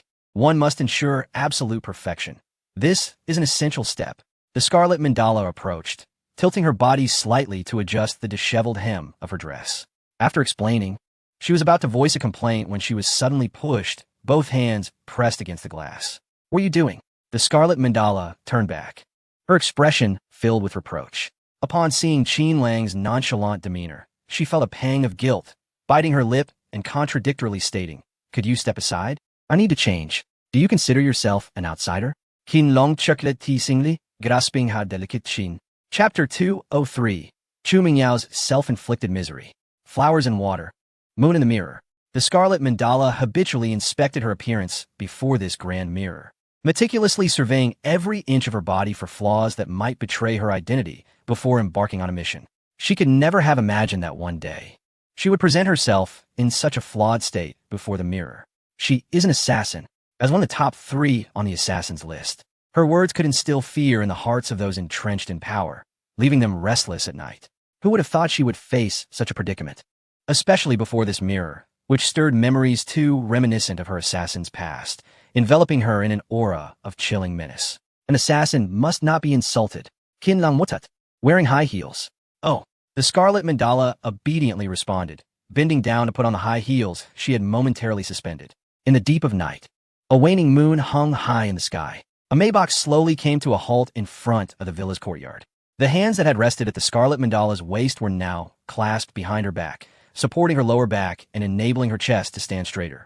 Qin Lang took a deep breath, shaking his head, feeling an emptiness within, as if something essential was missing. In the living room, the Swarovski chandelier emitted a shimmering glow. Chu Mingyao sat in a corner of the sofa, one hand cradling her delicate cheek, resting on a cushion, her head bobbing as she fought off sleep. Qin Lang approached silently, drawing closer. Her gently fluttering eyelashes, the fragrant breath escaping her nose, and her lustrous, pearl-like lips all highlighted the exquisite beauty of Chu Mingyao's visage. Sensing something, she opened her eyes in confusion, startled by a face looming close, exclaiming, "What are you doing here?" Qin Lang did not retreat, squatting there and humorously retorting, "This is my home. You, a mere maid, should have returned to your own place at this late hour. Yet you question my presence here?" Suddenly regaining her senses, Chu Mingyao took a deep breath. "I've been waiting for you here. How is it that, after leaving the tea house, it took you so long to reach home?" She wrinkled her nose, sniffing the air, and waved her hand towards Qin Lang, only to furrow her brow. "Do you have the scent of perfume on you?" The aroma was faint, unlike the cloyingly strong floral fragrances commonly found in the market. However, as a girl, particularly one who took pride in her appearance, she was especially sensitive to such scents. Yet, upon recalling her own status, she hesitated to express her irritation, rolling her eyes in exasperation. "Is it really necessary to be so hasty? Be careful not to lose your mind and make a grave error in business." Her mind felt a bit foggy. She couldn't muster the energy and realized she needed a good rest that night. Qin Lang waved his hand dismissively. "There's nothing of great importance. You may return. Your presence here is more of a hindrance." "What do you mean there's nothing important? I've been waiting for you all this time. What is happening with Lin Xuanquan? You accepted that real estate deal without a second thought, worth over 10 billion. Why on earth did you do that? Are you aware that the real estate industry is no longer in a booming phase? You even claimed you wouldn't sell houses. So why accept that property? To live in it yourself? Do you realize that converting such a large amount of liquid capital into fixed assets, if property prices do not rise, means it depreciates over time? Are you doing this on purpose? To push my father into a pit of fire, so that he can't extricate himself from the Chu group?" Chu Mingyao accused sternly, setting aside the issue of liquid capital being locked up and rendered unusable for other ventures. Qin Lang's decision was simply unacceptable. Not selling it and leaving the money sitting there would be better off in a bank earning interest. Moreover, in business, who doesn't have a knack for making money? With such a vast sum of funds, why not use it to generate profit? She seriously suspected that Qin Lang was deliberately setting her father up, locking in his liquid assets so that he would have no choice but to work for him in the Chu group. Chu Mingyao's thoughts were not malicious. It was simply Qin Lang's overly unusual behavior that led her to entertain such notions. "Precisely," Qin Lang replied, smirking rather than becoming angry. He grasped Chu Mingyao's delicate chin and said coldly, "Do not be anxious. This is just the first step. There is much more awaiting your father. One day, I will lock up all the liquid funds he gains from selling stocks. By then, he won't be able to escape my grasp, and neither will you." Of course, his true actions were far less sinister. He had merely placed the money temporarily with Lin Xuanquan, but the orders had already been given. Before long, Lin Xuanquan would learn of the plans to construct the new Tianhai Middle School near the Tianhua community. What did this mean? The establishment of a school in the vicinity would transform the Tianhua community into a coveted school district. Its value would multiply exponentially. At that time, would Lin Xuanquan, who was already embroiled in family matters, willingly relinquish such a substantial prize? Naturally, that was out of the question. He would devise every possible means to reclaim the community from Qin Lang and Chu Tianpa. Of course, the prize would undoubtedly not be the exorbitant 12 billion. "You are so despicable." Chu Mingyao bit her lip, glaring fiercely, her delicate chin turning pale from the pressure. She yearned to resist, to push Qin Lang away. Yet, the moment their gazes locked, her resolve would crumble into oblivion. This was a profound fear, an innate terror cultivated from deep within her heart. "I'm tired. Help me massage my legs," Qin Lang said, releasing his grip on Chu Mingyao's chin. He reclined boldly on the sofa, resting one leg atop hers, nudging her abdomen lightly as a form of urging. Despite her tears, Chu Mingyao dared not refuse. She was acutely aware of Qin Lang's terrifying nature. Recognizing that his connections were formidable, the control of the Chu group was no longer in her father's hands. Even if her father still held the reins, She possessed neither the stature nor the qualification to confront Qin Lang directly. With a bitter expression, she complied, recalling her father's earlier assurances, feeling as though she had been swept away in a moment of folly. It was not about inquiring what schemes Qin Lang was concocting. It was clearly a matter of delivering raw materials. A sigh echoed in unison, their gazes locking. Chu Mingyao loathed her own foggy mind that had led her to this predicament, feeling utterly powerless. Qin Lang lamented his own numbed intellect, resulting in a vast emptiness that rendered him immobile. Chapter 204. Qin Lang. After the groundwork, it's time to showcase the operation. 3 days slipped by in the blink of an eye. After reaching an agreement to transfer Tianhua community, Lin Xuanquan began to engage continuously with Chu Tianpeng, subtly conveying his desire to remain in the real estate industry. Finally, he could no longer contain his impatience, fearing that whispers of his intentions might leak, and arranged yet another meeting with Qin Lang through Chu Tianpeng. It was once more at the familiar tea house. Qin Lang lounged comfortably in his chair, casting a glance at the seated Chu Mingyao across from him, a playful smile gracing his lips. In such a spacious private room, just the two of us, and you don't think to pour me some tea? After exchanging pleasantries with Lin Xuanquan, the latter began to stammer, the secrets he harbored glaringly evident. Yet he dared not speak plainly in front of Qin Lang, merely inviting Chu Tianpeng out to request certain matters, which as of yet had not returned.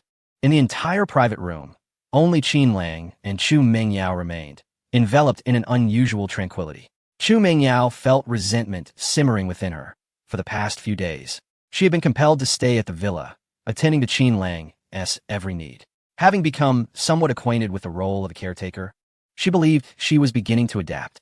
But who could have anticipated that the Qin Lang who had returned after a period of absence would be increasingly insatiable, demanding she perform absurd tasks? For instance, when he was soaking in the bath, he would summon her to scrub his back, refusing to even wrap himself in a towel. She truly could not comprehend how this fellow could possess such audacity, boldly proclaiming his desire for her to accompany him in the bath. The mere thought ignited a tempest of indignation within her. What? Are my words now rendered ineffective? Qin Lang fixed his gaze upon Chu Mingyao, who was lost in her chaotic thoughts, his expression stern. Reluctantly, and with trepidation in her heart, Chu Mingyao felt akin to a sheep ensnared in a tiger's den, compelled to approach him and brew tea. Suddenly, a gasp escaped her lips, just as Chu Mingyao set down the teapot and had not yet lifted her cup. Qin Lang enveloped her in his embrace. She was aghast, her beautiful eyes brimming with panic, her exquisite visage flushed as if adorned with rouge, frequently darting towards the door of the private room, anxiously imploring him to release her. Why was it that today her resistance had intensified? Qin Lang, with an amused demeanor, rested his chin upon her delicate shoulder, softly questioning her, their hair intermingling, creating an intimate ambience. Can it be the same? Look where we are. If my father were to enter and witness this scene, I would rather dash my head against the wall. Chu Mingyao was engulfed in sheer terror, utterly unprepared for the extent of Qin Lang's boldness, which was astonishingly audacious. This was a public place. Moreover, her father and Lin Xuanquan were just outside. One could never know when they might unexpectedly enter. If this moment were to be witnessed by others, Chu Mingyao felt she would have no face left to show in public, wishing fervently to vanish into the ground. Qin Lang, however, was oblivious to such concerns, finding the struggling Chu Mingyao increasingly intriguing. Her supple form felt as soft as that of a bunny, and he chuckled softly. So, according to you, if this place is unsuitable, does that mean elsewhere, when no one is around, would be acceptable? No wonder you never resisted at home. Chu Mingyao's face reddened in anger, resembling a boiled crab. What do you mean I didn't resist? When have I ever not resisted in your home? Yet in the end, she realized that her defiance was ultimately futile, and there lingered the possibility of being threatened by Qin Lang, leading her to prefer cessation of this predicament. Release me at once, or I shall truly be incensed. Chu Mingyao whispered a threat.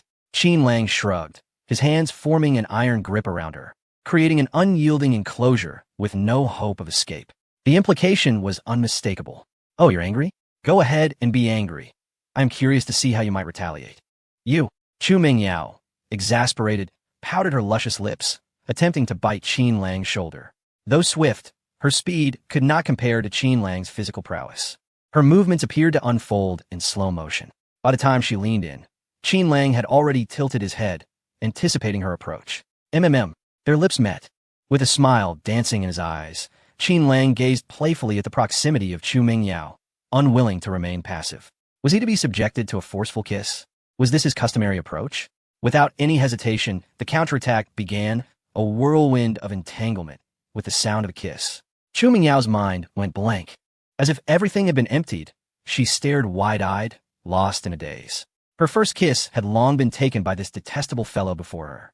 But those earlier encounters were mere, fleeting moments, whereas today had transformed into something entirely different, a sensation she had never experienced before, leaving her somewhat stunned. President Chu, as you are aware, my actions have been somewhat unscrupulous. Yet I still require your assistance in speaking favorably, came the voice of Lin Xuanquan from outside the private room. Suddenly jolted from her reverie, Chu Mingyao felt a cold sweat drenching her back.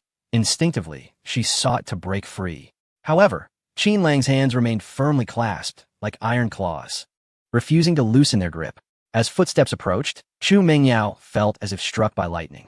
With a determined bite, Qin Lang winced in pain and immediately released her. The two parted ways. Freed from the constraint, Chu Mingyao fled back to her seat, her heart still racing with fear. She instinctively glanced in Qin Lang's direction, feeling a sense of disarray. Had she bitten down too hard in her fright? She wondered how Qin Lang was faring now. Before Chu Mingyao, Qin Lang kept his head lowered, his mouth covered, concealing his expression. Young Master Qin, what is the matter? Did you choke on your tea? Lin Xuanquan and Chu Tianpeng entered, noticing Qin Lang's demeanor, unable to contain their concern. Young Master Qin, Chu Tianpeng echoed, but received no response. The atmosphere in the private room grew palpable, as if the temperature had plummeted several degrees despite it being summer. A chill rose from the floor. This was the essence of Qin Lang, the confidence of a prominent figure from Yanjing. Engaging in conversation with him was a privilege for these businessmen, yet in his silence, even his mere presence felt oppressive. No one dared to speak, nor to ask further questions. No one knew how Qin Lang would react at that moment. No one had the audacity to provoke his displeasure. Both men turned their gaze towards Chu Mingyao, for they had been the only two in the room earlier, hoping for some clarity. Yet, Chu Mingyao was at a loss. She could not even articulate her own confusion. Staring blankly at Qin Lang, her heart was a tangled mess of emotions. Fear, anxiety, and regret intertwined within her. Chapter 205. Each with their thoughts, the private room fell into a deeper silence. As time passed, the oppressive atmosphere felt increasingly suffocating to Lin Xuanquan, Chu Tianpeng, and Chu Mingyao. It was as if an invisible hand was tightening around their throats, making it difficult to breathe. Particularly for Lin Xuanquan, anxiety consumed him. It was well known that these young masters were capricious, their tempers unpredictable. No one could ascertain Qin Lang's current mood, and should he suddenly erupt, it would spell disaster for them. Holding his breath, Lin Xuanquan wiped the beads of sweat from his forehead, overwhelmed by the urge to flee. He instinctively glanced at Chu Tianpeng, considering him the scapegoat. After all, the one who stands out often becomes the target. If disaster was to strike, it would be the one who stood out first to face the consequences. Shu Tianpeng felt an unsettling sensation in his heart, but had no choice but to swallow hard and softly call out, "Qin Xiao, are you all right? I'm fine." Qin Lang lifted his head, adorned with a smile as refreshing as a spring breeze, gently wiping away a trace of blood from the corner of his mouth with his thumb. "Did you bleed?" Upon witnessing this scene, Chu Mingyao was even more alarmed. She realized she should not have acted so hastily. Her approach had been too harsh, whether it was fear of retaliation or concern for Qin Lang's condition. The regret within her grew ever more profound. She fixed her gaze on Qin Lang, her eyes filled with worry and urgency, yearning for a response. Yet, Qin Lang merely glanced briefly, as if Chu Mingyao were non-existent, as though nothing had transpired at all, completely brushing the incident aside. Then, turning to Lin Xuanquan and the others, he smiled warmly, asking, "What significant matters have you discussed during your lengthy absence?" "Not even I am privy to the conversation." Lin Xuanquan felt a twinge of unease, sensing something was amiss. However, the allure of wealth was undeniable, and he was reluctant to take his leave. Noticing Qin Lang's deliberate avoidance of discomfort, he feigned ignorance and responded, "Actually, there is nothing of great importance. It's just my feeling that the economic development of Tianhai City should be promising. Moreover, I have a peculiar fondness for this place and wish to establish a stronghold here. Upon reflection, I believe relinquishing Tianhua community might be a rather presumptuous notion." Qin Lang was taken aback, feigning ignorance while sporting a peculiar expression. "Lin Zong, What do you mean by that? Lin Shuangchuan stammered. Qin Xiao. Qin Lang's expression darkened, and with a cold snort, he interjected, "Are you considering not selling? Do not forget, the contract has already been signed. At this juncture, even if you were to breach it, it would be of no consequence." No, no, no. That is not what I meant. Qin Xiao, you have misunderstood. Lin Shuangchuan dared not breach the contract in front of Qin Lang. That would be akin to walking into a restroom with a lantern, an invitation to disaster. He quickly turned to Shu Dianping for assistance. Clearing his throat, Shu Dianping offered a wry smile. Qin Xiao, Lin Zong truly did not mean that. He has no intention of breaching the contract. He merely wishes to repurchase the Tianhua community from us. To sell or to buy at will. Do you take me, Qin Lang, for someone to be trifled with so casually? What audacity! Qin Lang's voice turned icy, sending a wave of trepidation through Lin Shuangchuan, who hurriedly clarified, Qin Xiao, I genuinely did not intend to offend you. Recently, my company faced some challenges, but we have since recovered. My intention is to continue operating in Tianhai City. Moreover, should you have any requests in the future, I, Lin Shuangchuan, will certainly comply without hesitation, to the best of my ability. It must be said that even under such pressure, Lin Shuangchuan managed to maintain his composure. Despite his seemingly impassioned rhetoric, it was ultimately for his own benefit. Helping Qin Lang was not merely an act of kindness. It was more about leveraging Qin Lang's influence for his own advantage. If one could stand beside Qin Lang, who in the entirety of Tianhai City would dare to disregard his authority, assist you? You, an outsider in this realm of commerce, possess no foundation here. What assistance could you possibly offer me? Or do you believe that the Zhao family from the Magic City is more formidable than my Qin family? Qin Lang's expression remained stern. Not at all. I certainly do not harbor such thoughts, Lin Shuangchuan quickly interjected, fear evident in his demeanor. He felt entirely unsteady, uncertain of how to navigate this predicament. Abandon Tianhua community? That was simply out of the question. He had received insider information that a school was to be constructed near Tianhua community, transforming it into a coveted educational district, its value poised to multiply several times over. Yet, if Qin Lang resolutely refused to sell, what recourse did he have? To coerce him? Where would he find the courage or the means for such an act? Observing Qin Lang's unyielding countenance, Lin Shuangchuan found himself bereft of options, only able to sigh in resignation. Young Master Qin, if you truly are unwilling to sell, then let us consider this matter as though I had never broached it. It was a lamentable situation. Failing to repurchase the community would mean a loss of potential profit. Yet to force a buyback could very well cost him his life. Lin Shuangchuan grasped the weight of the dilemma, money versus life. Ultimately, it was not that he could not sell. Observing Lin Shuangchuan's retreat, the chill on Qin Lang's face softened, revealing a hint of a smile. Leaning back in his chair, he spoke leisurely. We are all merchants here, driven by profit. Should you wish to repurchase, it is not unfeasible. However, it will require an additional sum. That is, of course, understood. Even without your prompting, I would have made such an offer after the inconvenience you endured. Lin Shuangchuan responded, his spirits rekindled, suppressing the thrill surging within him. Qin Lang raised a finger, stating, since you trouble me twice, I shall not make it difficult for you. Let's make it double. 24 billion. A sharp intake of breath escaped from Chu Tianping's lips at this proclamation. Double? On the basis of 12 billion? This was no mere business negotiation. It was akin to slaughtering a pig. Not only he, but even the usually money-averse Chu Mingyao was taken aback. Her beautiful eyes darted toward Qin Lang, attempting to decipher his thoughts. Alas, no matter how intently she gazed, Qin Lang remained impervious, treating her presence as if she were invisible. This sensation was unsettling for Chu Mingyao, leaving her with an uncomfortable feeling. Young Master Qin, Lin Shuangchuan hesitated, grappling with the unexpected increase in the asking price, which felt akin to a deep wound. However, it was not entirely unacceptable. Once the educational district was confirmed, the value of Tianhua community would undoubtedly soar beyond mere double, ensuring substantial profits without the fear of lack of buyers. It was without doubt a situation of high demand and limited supply. Yet, he could not simply acquiesce without hesitation, for such a swift agreement would surely unveil the hidden complexities of the situation. The private room fell silent once more. Qin Lang remained reticent, occasionally inhaling sharply. Lin Shuangchuan was caught in indecision, while Chu Tianping furrowed his brow in contemplation. Being merchants, they were no fools and sensed the underlying tension. As for Chu Mingyao, the small face appeared flustered and anxious. were it not for the two powerful electric bulbs illuminating the room. She might have rushed forward to pry open Qin Lang's mouth and inspect the condition of his bitten tongue. Chapter 206. Rumors are unreliable, young Master Qin. The price you mentioned is exceedingly high, far exceeding my budget, Lin Xuanquan said, gritting his teeth as if he had made a formidable decision. However, the situation indeed arose from my actions, and I have wasted your time. I am willing to bear this lesson and must compensate you, young Master Qin. I hope you won't hold it against me in the future. After much hesitation, Lin Xuanquan ultimately agreed. Even Chu Tianpeng, upon hearing this, could not help but turn away, his eyes reflecting a hint of surprise and understanding. In business, there is no room for grudges. As long as there is profit to be made, isn't that sufficient? Qin Lang did not press Lin Xuanquan further and smiled nonchalantly. Let us sign the contract then. Excellent. The 600 million you prepaid, young Master Qin, will be transferred to your and General Chu's account before tomorrow.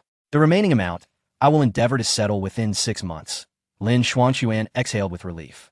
Although the price had doubled, once that planning diagram was unveiled, property values in the vicinity would skyrocket. It is well known that in this era, even the most convenient transportation infrastructure pales in comparison to the value of nearby schools.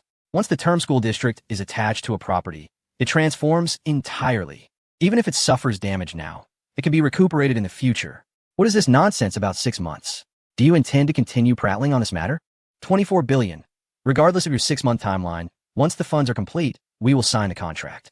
If not, then there is nothing to discuss. Qin Lang waved his hand dismissively, his expression cold. What 6 months? Once the true planning diagram is revealed, what further calculations will remain? He was unafraid, resolutely declaring, buy if you wish, or don't buy at all. Lin Xuanquan found himself in a complete quandary. He had not anticipated Qin Lang's obstinacy. Pay in full at once? Where would he procure such vast sums? He had no substantial assets to leverage. Yet, failing to settle would mean he could not reclaim the operational rights to Tianhua community from Qin Lang's grasp. Once the planning diagram was released, everything would be exposed. How could Qin Lang ever agree to let him buy back Tianhua community then? Young Master Qin, could you possibly extend the deadline by a few days? I'll gather some friends, and I assure you, I will settle the payment within a month. Lin Xuanquan pleaded, torn with indecision. Qin Lang's annoyance was palpable. Isn't your Zhao family in Shanghai quite affluent? How could you not gather this modest sum? In a family, one's fortunes are intertwined. Would they not assist you with such a trivial matter? 3 days, 3 days at most. If you cannot procure the funds, do not trouble me again. Lin Xuanquan felt like an ant on a hot pan, restless and agitated. 3 days to amass such a colossal sum was no small feat. Even reaching out to his friends would prove challenging. Only the path through the Zhao family in the magical city remains. However, if these tidings are truly disseminated, the profits that would come into his hands might suffer considerable reduction. A small tempest brewed in Lin Xuanquan's mind as he pondered intensely, ultimately acquiescing to Qin Lang's request. Reluctantly, although he might incur losses in profit, this opportunity could possibly enable him to firmly establish his footing within the Zhao family. With those wealthy relatives reaping profits, at least he would have some semblance of prestige moving forward, and it would spare him from being whispered about as a mere pretty boy. After exchanging pleasantries, Lin Xuanquan departed from the private room, heading back to the magical city to gather funds. Chu Tianpeng hesitated for a moment before cautiously voicing his concerns. Young Master Qin, there seems to be something amiss with this matter. Lin Xuanquan had always been driven by profit. It was inconceivable that he would expend such great resources merely for a matter of face. This had far surpassed his threshold of tolerance. There must be some favorable news regarding the Tianhua community that spurred Lin Xuanquan's uncharacteristic fervor. After much contemplation, Chu Tianpeng's eyes lit up. Could it be that there was recent news in the municipal planning of Tianhai City related to the Tianhua community? Perhaps the construction of a subway or high-speed rail, or even the establishment of a large commercial hub, or maybe a school. It must be said that Chu Tianpeng possessed a keen insight into commercial matters. He discerned some peculiarities in Lin Xuanquan's exceedingly unusual behavior and surmised a rough idea. Uncle Chu, how should we decide in this situation? After all, the Tianhua community is a partnership between us, and I would like to hear your thoughts. Qin Lang no longer adopted an authoritative demeanor. Instead, he appeared relaxed, even respectful, adopting the posture of a younger generation. After careful consideration, Chu Tianpeng concluded, I believe we cannot sell this community. Property prices can continue to rise even without favorable news. But once such news emerges, especially if it becomes a necessity or enhances competitiveness, the prices will undergo a monumental transformation. Since Lin Shuangquan has already signed a contract, the Tianhua community belongs to both of us. Why should we forego substantial profits and hand them over to others? Even among close brothers, accounts must be settled clearly, let alone the fact that he and Lin Shuangquan are merely business acquaintances with interests at stake. How could we abandon such a lucrative venture and allow it to slip away? He had made his decision. Even if Qin Lang wished to sell, he would have to dissuade him. Qin Lang chuckled lightly, acknowledging, Uncle Chu, you indeed have a point, but what if the information Lin Shuangquan has received is false? Or perhaps it is a smokescreen deliberately cast by someone about to be promoted before vacating their current position. At this juncture, Chu Tianpeng suddenly understood. Gazing in horror at the spring-like smile adorning Qin Lang's face, feeling a chill that surged from his feet to his spine. Good heavens! This is quite the old trick. If he failed to grasp the implication now, he might as well seek a block of tofu to end it all.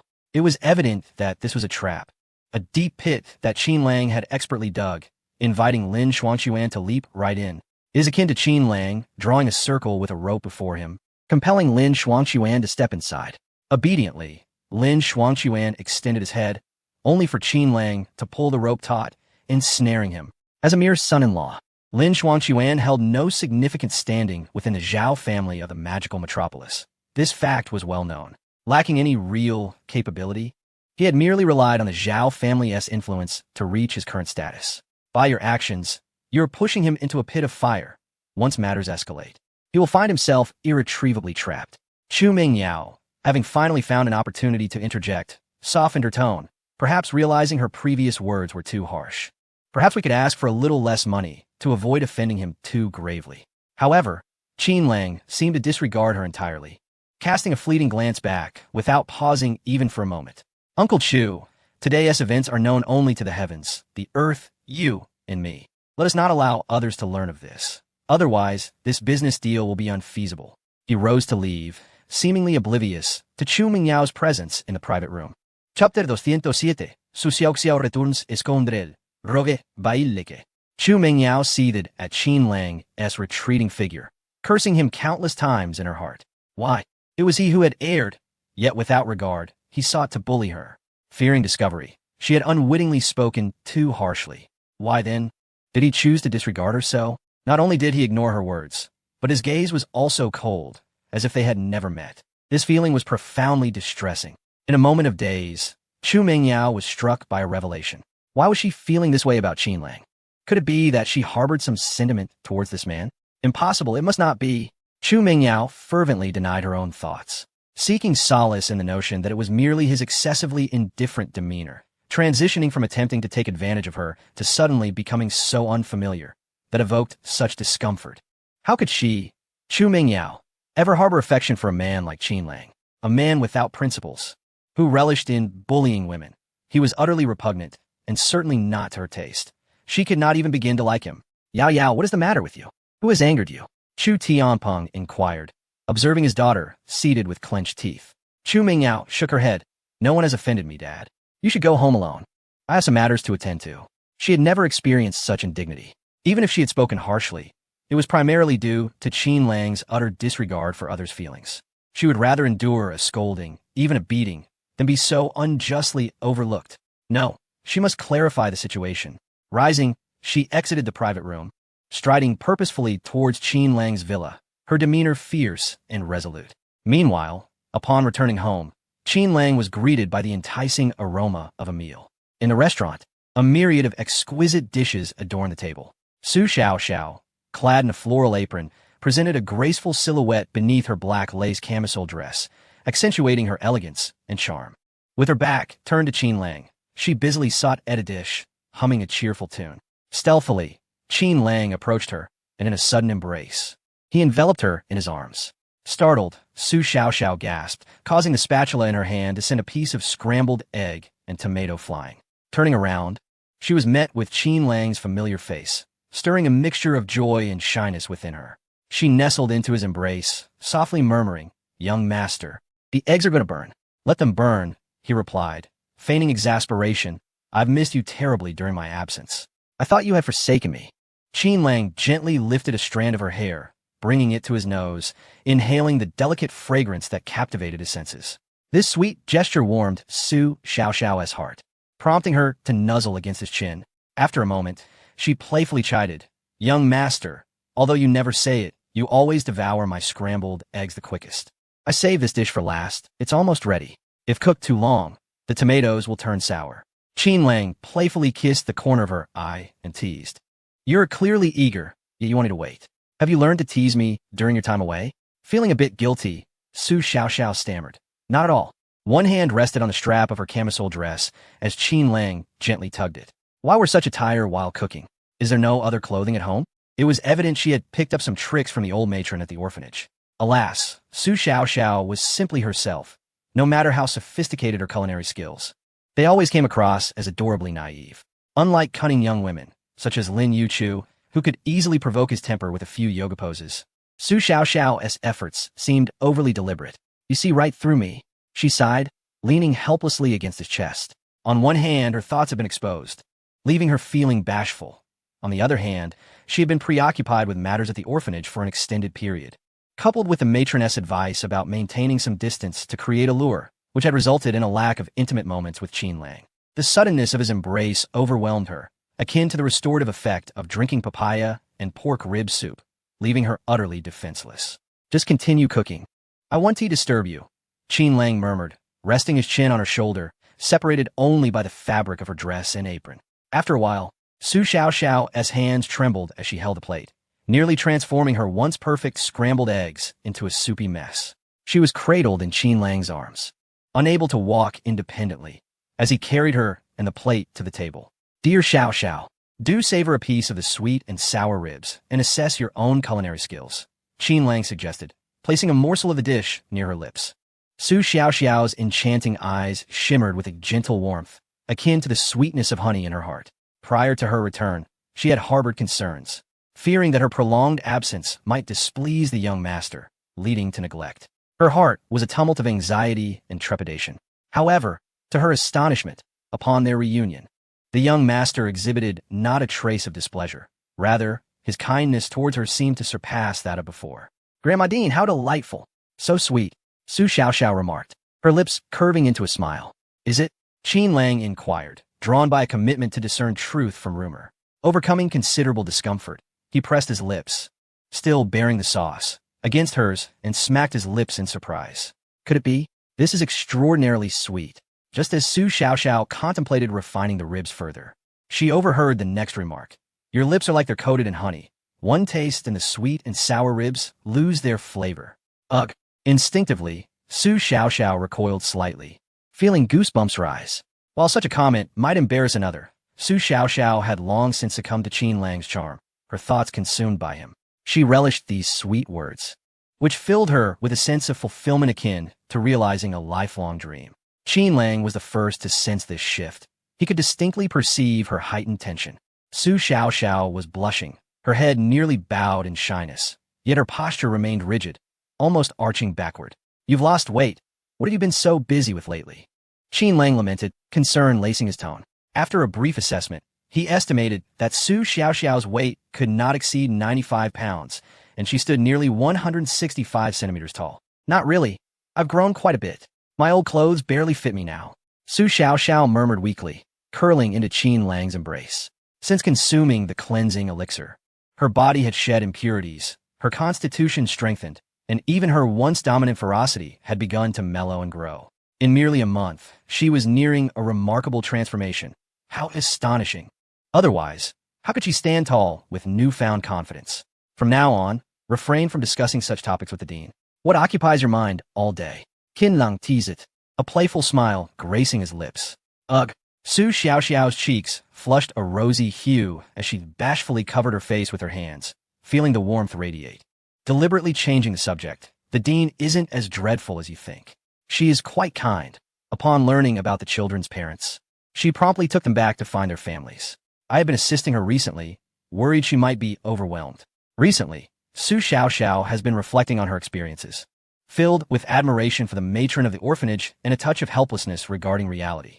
The Sunshine Orphanage was established solely by the matron, devoid of any profit motives, relying entirely on the benevolent donations and assistance from kind-hearted individuals to reach its current state. In times of financial need, the matron would even venture out at night to wash dishes at a local hotel, earning money to ensure that the children could enjoy a more substantial meal. Upon learning about the parents of several children, she promptly sought contact rather than hastily returning the children to the matron. The children in the orphanage were akin to her own grandchildren, each one cherished deeply. She could never consent to relinquishing them without due consideration. What if something went awry? She would rather invest considerable time and unnecessary expenses to ensure their safety. For instance, in this case, 2 children had parents who genuinely lost them years ago and were now searching for them, filled with remorse. Despite her reluctance, the matron bid farewell to the children, allowing them to once more bask in their parents' affection. Of course, there were imposters among them, individuals intent on deceiving the orphanage. Conflict arose, with the nefarious individuals attempting to bully the matron. However, the situation eventually resolved itself mysteriously. "Young master, it was you, wasn't it?" Previously, a group of villains sought to abduct the children, and the matron resisted, leading to a confrontation. Even after involving the police without evidence, those miscreants could not be apprehended. Yet, before any retaliation could ensue, they were all arrested, thanks to evidence provided by vigilant citizens, she mused. "Young master, you were silently protecting me all along, weren't you?" Su Xiaoxiao's beautiful eyes sparkled with clarity. She felt like a drifting weed, unaware of her own parents and often plagued by misfortune, even breaking antiques while cleaning a room. How could she possibly encounter such kind citizens? It was undoubtedly the young master's doing, though he had kept it from her. Truly, Su Xiaoxiao had always believed herself to be an unfortunate soul, even lamenting her fate. Why was she destined to be an orphan? Why was she deprived of her parents' love? Why did others have everything, while she had nothing but the matroness care? Only now did she come to a realization. No, she was not an unfortunate person. Rather, her entire fortune had been spent on meeting the young master. He was the one who occupied her thoughts. Even when helping the matron, impossible to forget. Each night, upon awakening and touching the empty bedding beside her, she felt a pang of sorrow. He was the reason she wandered aimlessly until the matron had sent her back. Su Xiaoxiao seemed entranced, her beautiful eyes misty with tears, ready to spill. Qin Lang stepped forward, gently kissing her under the shimmer of her bright eyes, and like a dragonfly skimming the surface of water, he pecked lightly at her delicate lips. "Fear not. As long as I am here, no one shall dare to bully you." Su Xiaoxiao responded with a soft hum, turning to bury her head in Qin Lang's embrace, feeling a sense of disorientation. Her words seemed to carry a hint of ambiguity. Indeed, with the young master by her side, others could not harm her, yet it was the young master himself who had been her tormentor all along. Nevertheless, she found herself willing to endure his afflictions, pretending to be oblivious, as if such an act could lead to her personal growth. "Young master, why are some parents so selfish?" she lamented, reflecting on her own experiences that filled her with indignation and loathing. During their recent outing, she had encountered a troubling situation. Had it not been for the timely intervention of the kind-hearted principal, little Shirtu might have met a tragic fate at the hands of his own parents. The story unfolded simply enough. A young couple had abandoned Shirtu due to his physical shortcomings, and it was the principal who took him in. However, the couple later sought to reclaim him, and it was only through the whispers of neighbors that the principal discovered their intentions. This was no noble attempt to fulfill parental duties. It was a desperate act driven by the illness of their other child, who required a kidney from Shirtu to survive. Given Shitu's frail constitution, losing a kidney would surely spell doom for him. These so-called parents were not nurturing figures, but rather executioners in disguise. Had the principal not forcibly taken Shirtu away, his naive disposition might have led him to willingly sacrifice a kidney after a few days of kindness from them. At this point, Su Xiaoxiao felt a chill run down her spine. How could such individuals exist in this world? Were their hearts made of cold stone? To abandon a child, and then seek to barter away the life of one for another, was an act so devoid of humanity that it defied comprehension. As an orphan herself, she had once fantasized about the day her biological parents would return for her. Yet, after witnessing such cruelty, she dreaded the possibility of encountering them. Chapter 209. Overestimating one's abilities. Qin Lang was taken aback. Good heavens! It seemed necessary to send someone to teach this couple a lesson. Their despicable actions had frightened his beloved Xiao Xiao to the point of trembling. If by chance, such experiences led her to harbor negative thoughts, such as hesitating to discuss having children, it would leave him utterly dumbfounded. Little did he know that Su Xiaoxiao not only lacked such thoughts, but, owing to her understanding of such villains, had grown increasingly disillusioned regarding her biological parents. She felt that in this vast world, the only person she truly had was the young master. She has grown to cherish more deeply and has learned how to conceal her dislikes in order to cater to the young master's preferences. Whatever the young master desires, she strives to fulfill. Young master, why not eat later? The food can still be warm. Su Xiaoxiao nuzzled her head against Qin Lang's neck, emitting a barely audible hum. She sensed that the young master must be anxious. Otherwise, why would his grip suddenly tighten? After a long day preparing a sumptuous dinner, she changed into a black silk slip dress upon his return, all to bring him joy. She is willing to give everything to please him. Compared to before, Su Xiaoxiao possesses a greater sense of self-awareness. No longer would she mindlessly count from 1 to 5. Having learned some ways to win a man's affection from the matriarch, she now employs all her knowledge on Qin Lang. Just as she was about to garner his favor, footsteps echoed from outside. The visitor was none other than the impatient Chu Mingyao, who rushed in to question the sudden shift in Qin Lang's demeanor. Having served as the second maid in the villa for quite some time, she was well acquainted with its access codes. Upon entering the living room, her eyes widened in shock at the scene before her. "You are truly shameless, lacking any boundaries," Chu Mingyao exclaimed, pointing an accusatory finger at Qin Lang. Her gaze flickering to Su Xiaoxiao, who was adjusting her slip dress. The mere glance struck her deeply. "Qin Lang, you are utterly disgraceful. To exploit your background and wealth to deliberately entice these actresses, satisfying your sordid desires." It is not surprising that Chu Mingyao's thoughts spiraled. The earlier visit from the enchanting beauty had left a lasting impression, revealing Qin Lang's intentions in the entertainment industry. She had believed him to be above such trivialities, incapable of associating with starlets, but witnessing it firsthand forced her to reconsider. "What are you still doing here? Do you wish to continue this charade? Shouldn't you leave at once?" For reasons unknown, Chu Mingyao harbored immense animosity towards Su Xiaoxiao. Qin Lang, indifferent to her presence, offered no explanation before hastily returning to engage with the actress. This disparate treatment fueled her indignation, especially upon seeing Su Xiaoxiao's exquisite features. She felt an overwhelming sense of threat.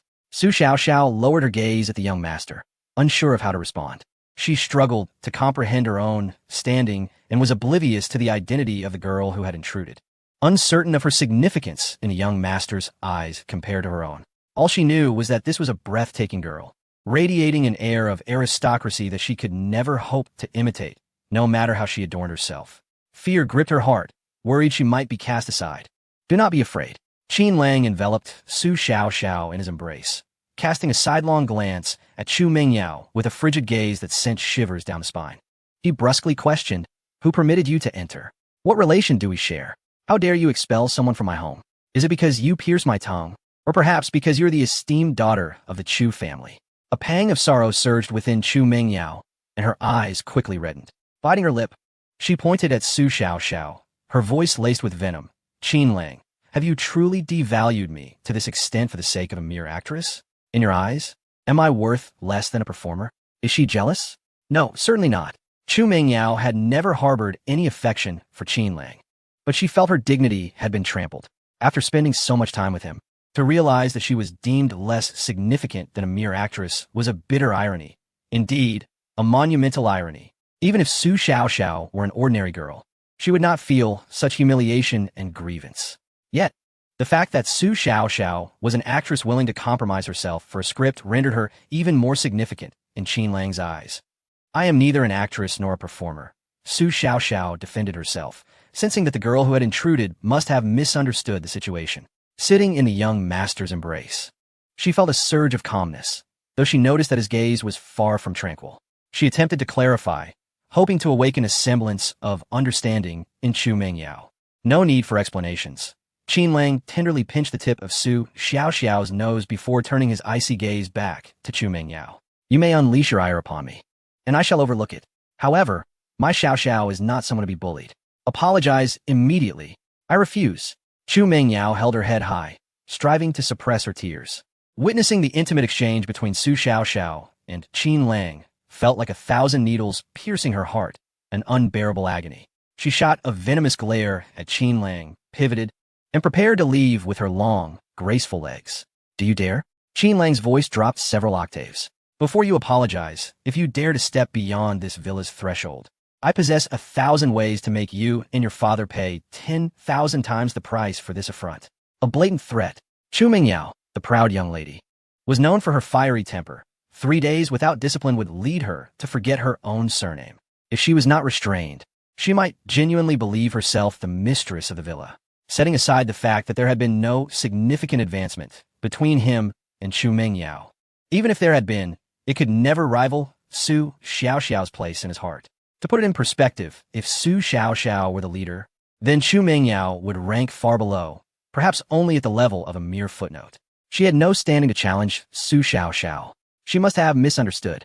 Please don't be angry. I truly did not mind. This is merely a misunderstanding. Su Xiaoxiao gently clutched Qin Lang's arm, weakly interceding for Chu Mingyao. Let us not dwell on this matter. After Qin Lang softly comforted her, he fixated on the graceful silhouette of Chu Mingyao, who had halted in her tracks. Devoid of any tender sentiment. Weren't you supposed to leave? Continue on your way. Today, he was eager to discern whether her stubbornness would prevail or if his methods would prove more formidable. In his dealings with Chu Mingyao, Qin Lang had never hesitated to employ tactics. The girl possessed an infuriating obstinacy, a trait that was inherent to her character. In the original narrative, she consistently sought out conflict. Who was Qin Lang? He was the quintessential antagonist, not some destined savior, and had no obligation to trail behind a girl blessed with fortune. Seeking her favor, should Chu Mingyao exhibit commendable behavior, he might reward her with 2 red dates. Conversely, if she faltered, he would strike her down with a metaphorical blow, jolting her back to reality. This approach, rewarding with sweetness after discipline, was perfectly suited to her. Chu Mingyao clenched her small fists, her voice trembling. What do you mean? Qin Lang furrowed his brow. She attempted to muster anger, yet it was merely a fade. In the face of Qin Lang's unyielding demeanor, she felt encased in a suffocating armor, unable to defend herself. Her already reddened eyes shimmered with moisture, which transformed into teardrops cascading onto the pristine floor. Her dignity lay shredded, as if placed upon a bed of thorns, deeply wounded and scorched as if cast into boiling oil.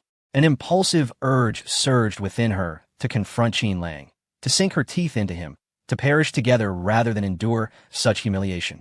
However, thoughts of her innocent father quelled her reckless desires. He had done nothing wrong, and he deserved no such unwarranted suffering. I'm sorry. Eventually, overwhelmed by pressure, Chu Mingyao uttered the apology, her gaze towards Su Xiaoxiao betraying a flicker of genuine remorse. But this fleeting guilt was quickly overshadowed by her indignation and fury toward Qin Lang. She recognized her misunderstanding, yet this realization did not equate to forgiveness. Rather, it fueled her anger. She felt her prior concessions and her innocence had been in vain, yielding nothing but Qin Lang's disdain and threats. For a moment, she contemplated severing every part of herself that had come into contact with him. But the grim realization that such an act would render her incapable of living held her back. Frustration consumed her, yet she found herself powerless to retaliate. The more she pondered, the greater her anger grew, and tears flowed uncontrollably down her cheeks. Su Xiaoxiao's minimal hostility toward Chu Mingyao was washed away by her tears as he gently shook his arm, playfully pleading for mercy. Qin Lang, growing impatient, waved his hand dismissively. Enough, you may leave. There were no words of comfort, no soft gaze, only an unfeeling insistence to depart. Her shoulders trembling as she left, having arrived in high spirits, but now deflated. There was no need to pay her any mind. Her temperament was too volatile. The words she spoke need not be taken to heart, for they were merely spoken in the heat of the moment, devoid of any true malice.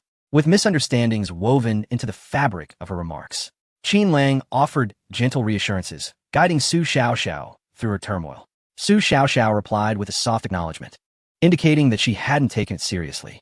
Returning, Chu Mingyao sought to reclaim her handbag, but unbeknownst to her, she lingered at the corner of the living room, eavesdropping on Qin Lang's words. What a revelation! Accustomed to being bullied, it had never crossed her mind that Qin Lang would one day stand up for her. Even without excessive concern, his words were like a refreshing rain after a long drought.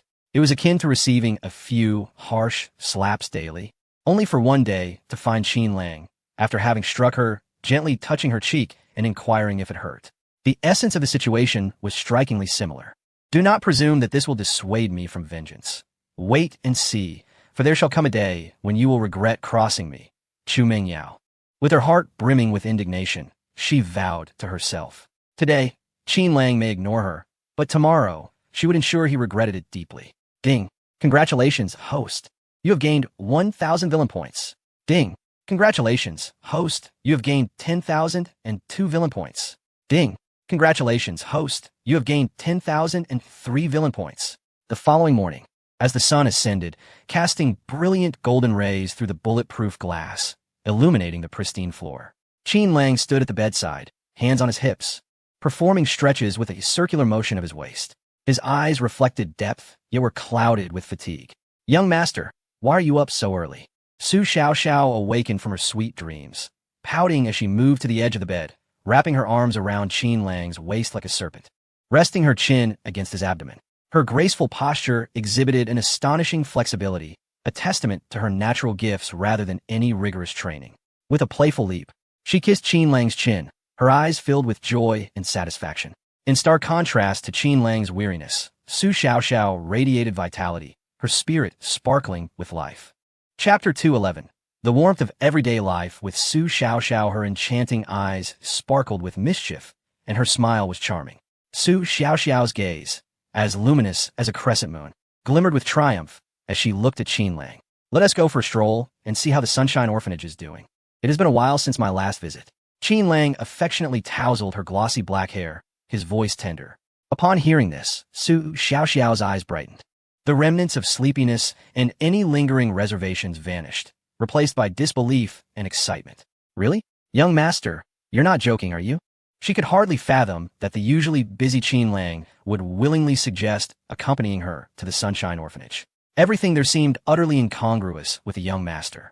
Wherever he went, his thoughts were singularly focused on her, yearning to accompany her just a little longer.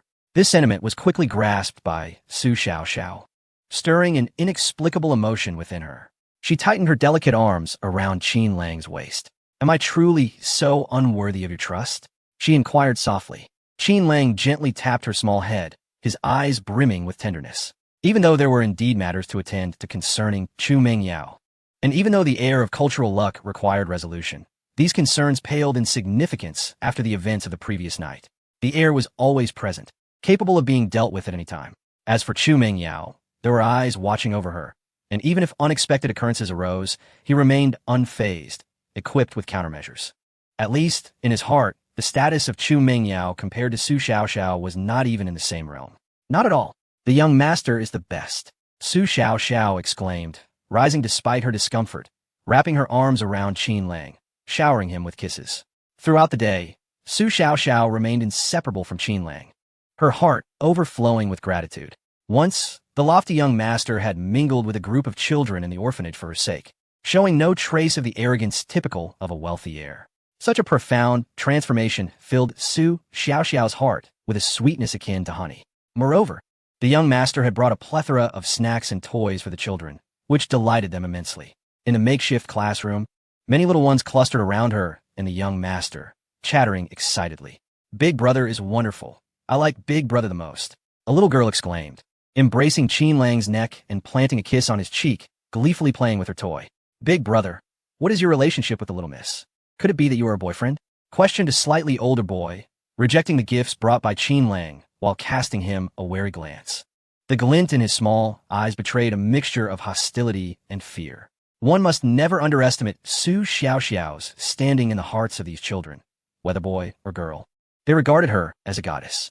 Not only was she beautiful and elegantly dressed, but more importantly, her demeanor towards them mirrored that of a loving sister. Some of the slightly older children, like the one now, had developed vague sentiments they themselves did not fully comprehend, yet they felt an intense trepidation at Qin Lang's arrival. No way. You all don't understand. Big Brother is definitely Little Miss's husband, exclaimed a tiny boy, raising his voice in enthusiasm, glancing at Su Xiaoxiao in hopes of affirmation. What nonsense are you all spouting? Is this the matter you should be pondering? Stay here quietly and do not run around. Focus on your studies. Su Xiaoxiao commanded with a sense of authority before pulling Qin Lang's arm and murmuring softly, Young master, let us find a different place. These children are far too excited today. Qin Lang did not refuse, smiling as he nodded and followed Su Xiaoxiao out of the classroom. He glanced back and noticed that the child who had previously inquired whether he was Su Xiaoxiao's boyfriend now had reddened eyes. In the corridor, Qin Lang teasingly remarked, "It seems, dear young lady, that you hold a distinctive status in the hearts of those children. Just a moment ago, when you embraced me, I could see their eyes turning red. Perhaps they have already set their sights on confessing to you when they grow up." Su Xiaoxiao playfully rolled her eyes, retorting, "Those little rascals hardly understand anything. Yet," she added thoughtfully, "but one must not underestimate them. Despite their tender years, they possess quite a few clever notions. One even declared that you are my husband." Qin Lang felt compelled to defend the children. "Husband? Is that so? How come I didn't hear that?" Su Xiaoxiao pondered, recalling the little one who had referred to Qin Lang in such a manner, astonished. How can such a young child comprehend such adult matters? She felt a wave of unease wash over her and resolved to find an opportunity to have a proper conversation with that little one. This cannot continue. To date, the class had yet to elect a leader capable of guiding the children, and she began to believe that the little one might indeed be the most suitable candidate. Even if she remained in the background, she felt compelled to elevate him to that position, while admiring the child's perceptiveness. Su Xiaoxiao did not forget to express her feelings to Qin Lang. Seizing the moment when no one was watching, she pecked him on the lips and said, "There is no one else in my heart but you, my dear. There is simply no room for another." After their tender exchange, the sound of a child's cries reached them, prompting Su Xiaoxiao to lead Qin Lang to a separate room. Inside, a caregiver was cradling an infant of about 1 year, gently patting his back to soothe him. "Xiaoxiao, you finally arrived. I am utterly at my wits' end with this little fellow. No matter how I try to coax him, he refuses to sleep and keeps crying, nearly losing his voice. Please help me." The caregiver looked at Su Xiaoxiao with a desperate gaze. Taking the infant from the caregiver, Su Xiaoxiao playfully teased the child's cheek, and miraculously, he ceased crying, waving his arms joyfully in the air while babbling the word mama. "Goodness, this little one can speak already?" Qin Lang leaned in with curiosity. He focused on the child that Su Xiaoxiao had placed in the crib and enthusiastically began to encourage. "Say daddy." The infant ignored him. "Come on, say daddy, and I'll give you some candy. Say daddy, daddy," Qin Lang persistently coaxed. The infant sat upon the diaper, his tiny hands, reminiscent of lotus roots, fiddling together, completely ignoring Qin Lang, who was beside him, and fixating instead on Su Xiaoxiao across the way. After a considerable pause, as if curiosity was piqued by the repetition of certain words, he turned his head, his large eyes filled with innocent bewilderment as he gazed at Qin Lang. With an inexplicable impulse, he uttered a faint sound. "Hey." Chapter 212. An ominous occurrence. Even Su Xiaoxiao, witnessing such a scene, couldn't help but laugh heartily, observing how the usually domineering young master found himself at a disadvantage before such a diminutive child. No matter how one viewed it, it was undeniably adorable. Qin Lang's lips twitched as he looked at the infant, inexplicably moved. How absurd, to suffer a significant loss for the first time at the hands of this baby? It was hard not to feel that the infant possessed some extraordinary quality, were it not for his deep understanding of the system's nature. He might have begun to suspect that this baby was some reincarnated child of fortune. While the two were amusing themselves with the infant in the room, a fierce argument erupted outside. Su Xiaoxiao tugged Qin Lang along as they stepped out. At the entrance of the Sunshine Orphanage, or rather, the community, a drunken middle-aged man was gripping the director's collar with one hand, exhaling a foul breath of alcohol, and shouting, "You old hag, I've suffered greatly because of your deceit. That wretched orphanage has moved into this community, renting such a vast property while having no money to help me marry a wife. Is that it? Today, I'm making it clear. You want to leave here without handing over 100,000 or 80,000. Don't bully the director, you big bad guy." A group of concerned children rushed out, furious to see their usually kind director being accosted by a drunken man, ready to charge forward to rescue her. "Get back. No one is allowed to come over." The old director quickly turned, scolding the children while glancing at the caregivers who had followed them out. "You all take the children inside. Don't let them come near." Her heart ached. It had been a long time since she had encountered this enemy. While she was being painfully tugged, she feared that if the children rushed in, they might be harmed by this drunken adversary. What's going on? How could the director be entangled with such a person? "We should call the police, otherwise it looks like the director is about to be assaulted," a curious caregiver murmured. "That's the director's son. If he gets taken in today, the director will have to personally bail him out tomorrow. It's a family matter that even a just official cannot resolve. It's quite difficult for us outsiders to intervene."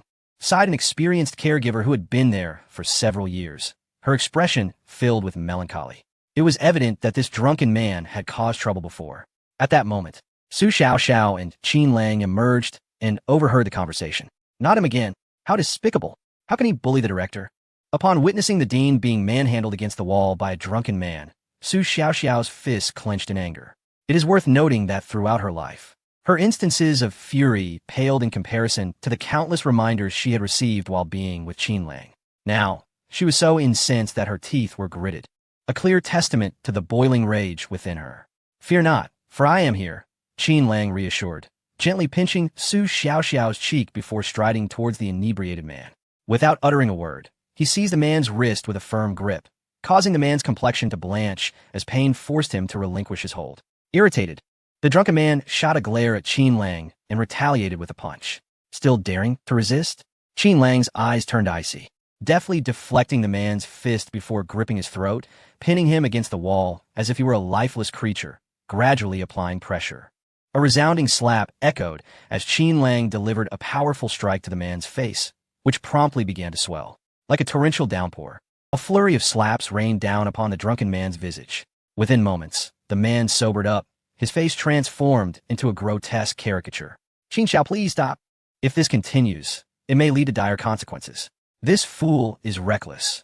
If he calls the police, it will complicate matters," the old dean implored, a hand on his neck, desperately trying to dissuade Qin Lang from inflicting further harm. Her concern was not for the scoundrel, but rather for the potential chaos he could unleash, having already dared to bully her. What other misdeeds could he commit? "Dean, fret not. I am merely jesting with him. I have not unleashed my full wrath." Qin Lang chuckled lightly, releasing the drunken man, but fixing him with a chilling stare. "It's all in good humor." The inebriated man opened his mouth to speak. Qin Lang swiftly delivered another pair of resounding slaps. "What? Did I grant you permission to speak? I said it's all fine." Fine," the drunken man stammered, his words slurring and stumbling as he struggled to form coherent sentences. Another 2 slaps echoed through the air, leaving the man's face grotesquely swollen, with his eyes reduced to mere slits, resembling someone stung by bees.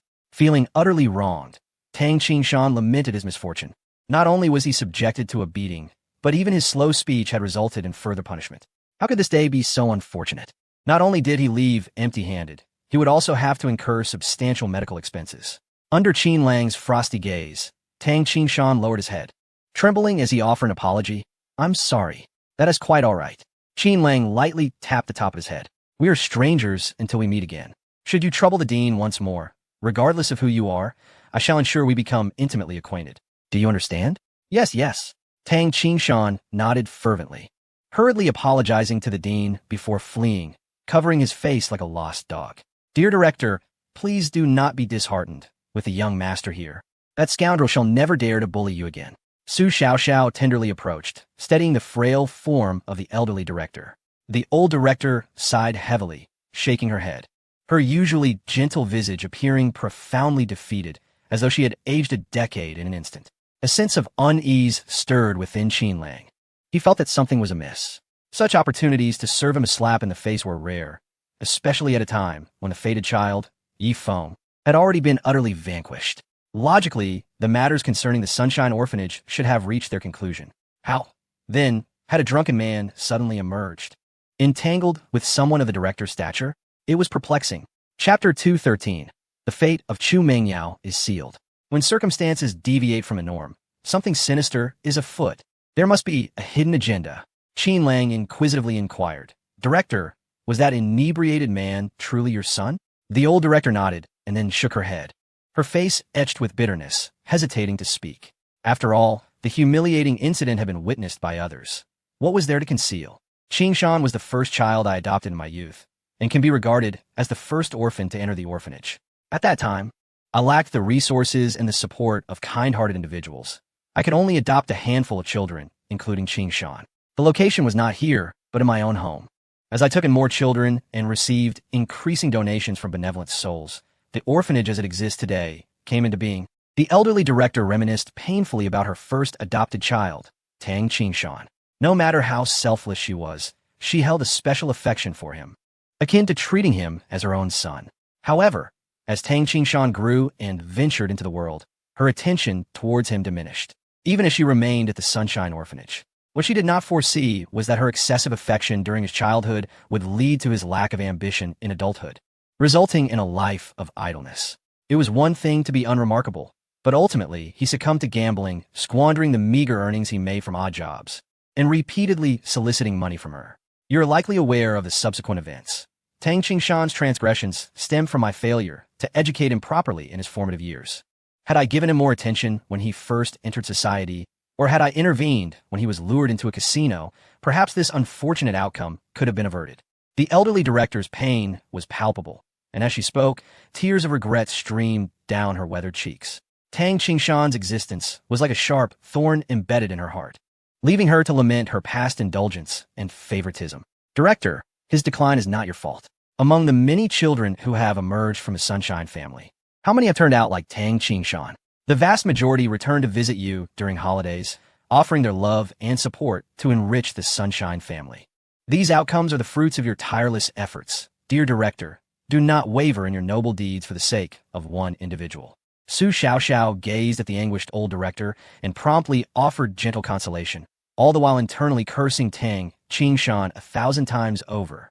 Observing the old director and Su Xiaoxiao nestled together, Qin Lang furrowed his brow even deeper.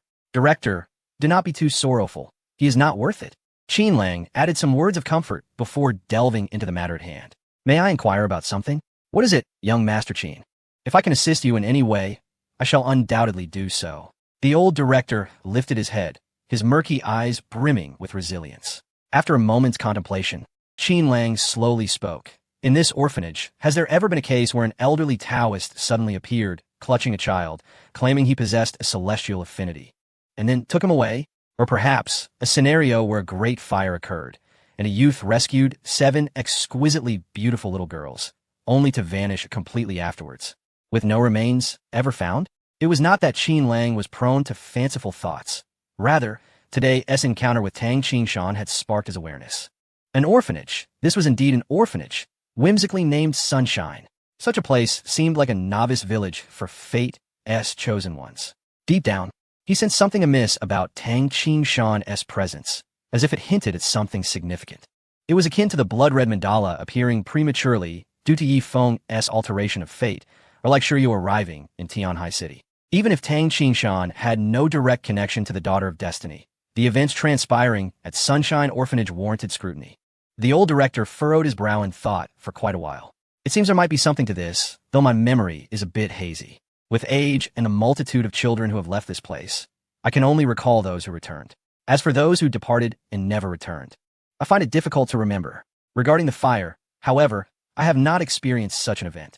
Qin Lang stifled the urge to voice his sarcasm. A vague recollection, perhaps? Is this not a solid confirmation? This nebulous response seemed to follow the conventional narrative of a destined child preparing to reveal themselves. Among the girls who have left Sunshine Orphanage, are there any who have become CEOs of publicly traded companies worth billions, or multifaceted stars in film, television, and music, or even prominent flight attendants for airlines? As for inquiries about female assassins, he deemed it unnecessary. The old director wouldn't have any knowledge of that either. No. The old director shook his head resolutely. Such a definitive answer caused Qin Lang's heart to sink. Matters had escalated. If the narrative involved 7 individuals, the presence of a CEO or flight attendant would have made things considerably easier to navigate. After all, the initial antagonists were merely affluent heirs, and the Daughter of Destiny's power was not insurmountable. It was a gradual process. Should he act preemptively, vanquishing the Daughter of Destiny would not pose a significant challenge. However, if one were to diligently follow their master on some great mountain, emerging to seek vengeance with an astonishing display of prowess, it would indeed present quite the predicament. The initial display of martial strength would be rather formidable. This is not merely a high martial arts beginning. Young master, what troubles you? You seem rather distracted. Su Xiaoxiao said anxiously as she stepped forward, gently smoothing the furrowed brow with her small hands, her voice tinged with concern. Don't dwell on unpleasant thoughts. Is it possible that a close friend from your childhood has also gone missing? Qin Lang scoffed inwardly. A close friend? One who would stab you in the back. After a moment of contemplation, he found himself at ease. There was no need for such anxiety. If necessary, he could swiftly resolve matters concerning the Son of Destiny in the entertainment industry. Knowing the ensuing developments, What harm would it be if his initial martial prowess was slightly superior? He would strategize step by step. What did it matter which type of son of fortune it was? If all else failed, he could simply make a call back to Yin Jing and request assistance.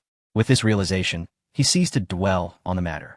In the days that followed, Qin Lang busied himself accompanying Su Xiao, living a life reminiscent of celestial lovers. They strolled through amusement parks, meandered through women's clothing stores, and, when the coast was clear, slipped into fitting rooms to help measure the fit of garments. During this time, he also finalized the contract for the transfer of the community with Lin Xuanquan, resulting in a substantial influx of funds. After deducting the $6 billion in cash and another $6 billion in outstanding payments, he netted a tidy profit from the $12 billion that Lin Xuanquan had managed to raise. Naturally, splitting profits 50-50 with Chu Tianpeng, he ensured that even if Chu Tianpeng was reluctant, he still transferred $6 billion over. What was there to quibble about in such trivial matters? Sooner or later, this money would ultimately belong to Chu Mengyao. Regardless of how Qin Lang's relationship with Chu Mengyao would evolve, the outcome would invariably fall into one of two categories. Either the person remained, but the money vanished, or both the person and the money were lost. Chapter 214. The Blood-Red Mandala of Revenge. A few days later, at a villa, Lin Xuanquan stared blankly at a recently published announcement on the internet. Gazing at the planning map highlighted in red on the screen, he felt a sense of disbelief wash over him. No, this cannot be. How could this happen? Why isn't it near Tianhua community? Why? Panic surged within him. He had expended a considerable sum to secure such a vast amount from the Zhao family in the Magic City. That was 12 billion. Liquid capital. Even among his peers, this was no trifling sum, especially since he had confidently promised that he would recover his investment, even profiting greatly, with his wife acting as a guarantor, which had facilitated this substantial loan. Yet, the planning map published bore absolutely no relation to Tianhua community, being situated over 10 kilometers away. The notion of a school district property had become a cruel joke. What a tremendous loss. He hastily picked up his phone to call an acquaintance, only to discover that it was not the person on the line, but rather a secretary inquiring about the acquaintance's whereabouts. He was informed that the individual had been transferred 2 days prior and was no longer with the organization. A wave of dismay washed over Lin Xuanquan as he listened to the series of beeping sounds emanating from his phone, his mind a blank canvas. Before he could regain his composure, a barrage of calls began to flood in. Lin Xuanquan, what in the world are you doing? Wasn't it agreed that Tianhua community would be designated as an educational district? Why, then, does the construction plan released by Tianhai City not include the area you mentioned? Lin Xuanquan, you scoundrel. My 3 billion must be returned to me by tomorrow, or I shall make you regret it. Pay me back, Lin Xuanquan. Return to the capital and give me my money back. In the realm of commerce, who does not rely on the timeliness of information to secure profits? Moreover, many from the Zhao family in the capital had already boarded this treacherous ship due to Lin Xuanquan. The moment the planning map was unveiled, they noticed the stark deviation from what Lin Xuanquan had promised, and one by one, they became enraged. They had never been fond of Lin Xuanquan. He was merely an outsider and not a direct descendant of the family. Had it not been for his wife's guarantee, they would never have lent him such a substantial sum. Now, disregarding familial dignity, they clamored for repayment, fearful that Lin Xuanquan might prioritize repaying others first. Yet, despite the relentless bombardment of calls, Lin Xuanquan never mentioned a repayment deadline. It was not that he refused to repay, but that he simply could not. His own company had encountered significant issues. He had deluded himself into thinking he could exploit a loophole for profit, only to find himself in a pit of 12 billion in debt, with not a single dime earned. The situation had devolved into a dead end, and now, not only was he trapped, but he was also being pursued by relentless foes wielding weapons. In desperation, he dialed his wife's number. Under the tranquil night sky, beneath the dim glow of streetlights, Lin Xuanquan clutched a bottle of liquor, lying there as he incessantly poured the drink into his mouth, attempting to numb his nerves and escape from his troubles. Yet, the scattered bottles around him bore witness to his inability to control his tumultuous thoughts. Damnate Qinlang, you wretched creature, how dare you betray me? I will not let you go unpunished. His eyes reddened as he shouted in fury, resembling a rabid dog. At this juncture, no matter how muddled his thoughts, he could not deny that this entire predicament was orchestrated by Qin Lang. He understood that he could not afford to offend Qin Lang and never intended to set him up. He merely wished to sell the Tianhua community at a reasonable price. Yet, who could have foreseen that this individual would conspire against him, were it not for Qin Lang's interference? How could that acquaintance so brazenly divulge false information and gain an unwarranted promotion? His hatred consumed him, an uncontrollable fury boiling within. Now, even his wife has abandoned him, disregarding the immense debts he has accumulated outside, and has stripped him of his corporate authority, preparing for liquidation. Why? Why has this happened? What wrong has Lin Xuanquan committed? Oh heavens, why have you treated me so? Lin Xuanquan howled to the sky, tears streaming down his face. Do you not believe you deserve such a fate? A shadow clad in black emerged from the darkness, in a place so desolate that scarcely anyone passed by. The blood-red mandala appeared, dressed in a dark ensemble, unbothered by the lack of attention from others. Lin Xuanquan gazed at the mysterious woman who had materialized before him, frowning in confusion. Who are you? Keep your distance, and do not disturb me. He scoffed, feeling like a fallen tiger bullied by dogs. Had he not fallen from grace, he would have had countless bodyguards surrounding him. How could such an inexplicable woman stand before him? Who am I? Indeed, after so many years, I can barely remember my own name. The blood-red mandala wandered, her expression becoming distant. But while anyone can forget, you cannot. To murder your wife and abandon your daughter is an affront to divine justice. What face do you have? What right do you possess to question the heavens? Such a fate is far too lenient for you. I cannot allow it. Hence my appearance. Lin Xuanquan, roused from his inebriation, hurled a bottle toward the blood-red mandala and turned to flee. Yet, how could his speed compare to that of the blood-red mandala? A dark dagger flew forth, piercing his calf, causing him to lose his balance and tumble to the ground. Desperate to escape, the excruciating pain in his leg rendered him immobile, unable to rise and flee. He turned back, fearfully retreating, his voice trembling. Who are you? What nonsense are you spouting? The blood-red mandala coldly removed her mask, revealing a stunning visage. Perhaps in her youth, she was not as striking, but now her features bore a striking resemblance to her deceased mother. Lin Xuanquan's eyes widened in shock, and before he could utter a word, a dagger pierced his chest without hesitation. In a pool of blood, Lin Xuanquan pressed one hand against his wound while the other pointed weakly at the blood-red mandala, who stood nearby, observing him intently. Even as death approached, a fear greater than death enveloped him. The blood-red mandala walked directly toward Qin Lang, her voice frigid. I somewhat regret this. I should not have allowed him to die so easily. He ought to feel the agony of death. Qin Lang chuckled softly. Look at his eyes, until his last breath. They are filled with terror. He likely never imagined that all his carefulness over the years would culminate in his demise at the hands of his own daughter. The crimson mandala shook her head, for he must have mistaken me for his deceased mother, the vengeful spirit come to claim his life. She bore a striking resemblance to my mother, and after so many years, perhaps in Lin Xuanquan's heart, he had not even considered that his daughter still lived. With her mother gone and her father, now, having met his end by her own hand, the crimson mandala felt a deep bitterness. The sense of desolation was beyond words. She turned her gaze toward Qin Lang, no longer casting a glance at Lin Xuanquan, and did not utter a word of thanks. Their relationship had transcended the need for superfluous pleasantries, and she spoke seriously, acknowledging that Lin Xuanquan, despite his recent notoriety in the business world and his newfound closeness to Qin Lang, had suddenly encountered trouble that could potentially embroil him in unnecessary complications. Perhaps it would be best to eliminate him? Her heart was filled only with hatred for Lin Xuanquan.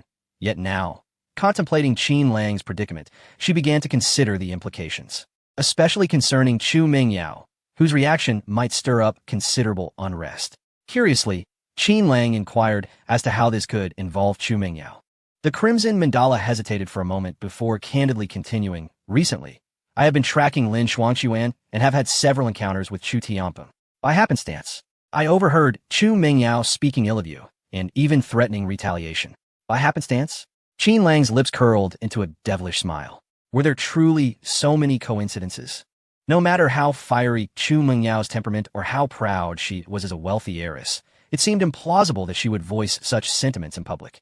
Unless the Crimson Mandala had been following Chu Mingyao for an extended period, it was inconceivable that she could have overheard such intimate grievances. Of course, Qin Lang had no intention of jesting at this moment.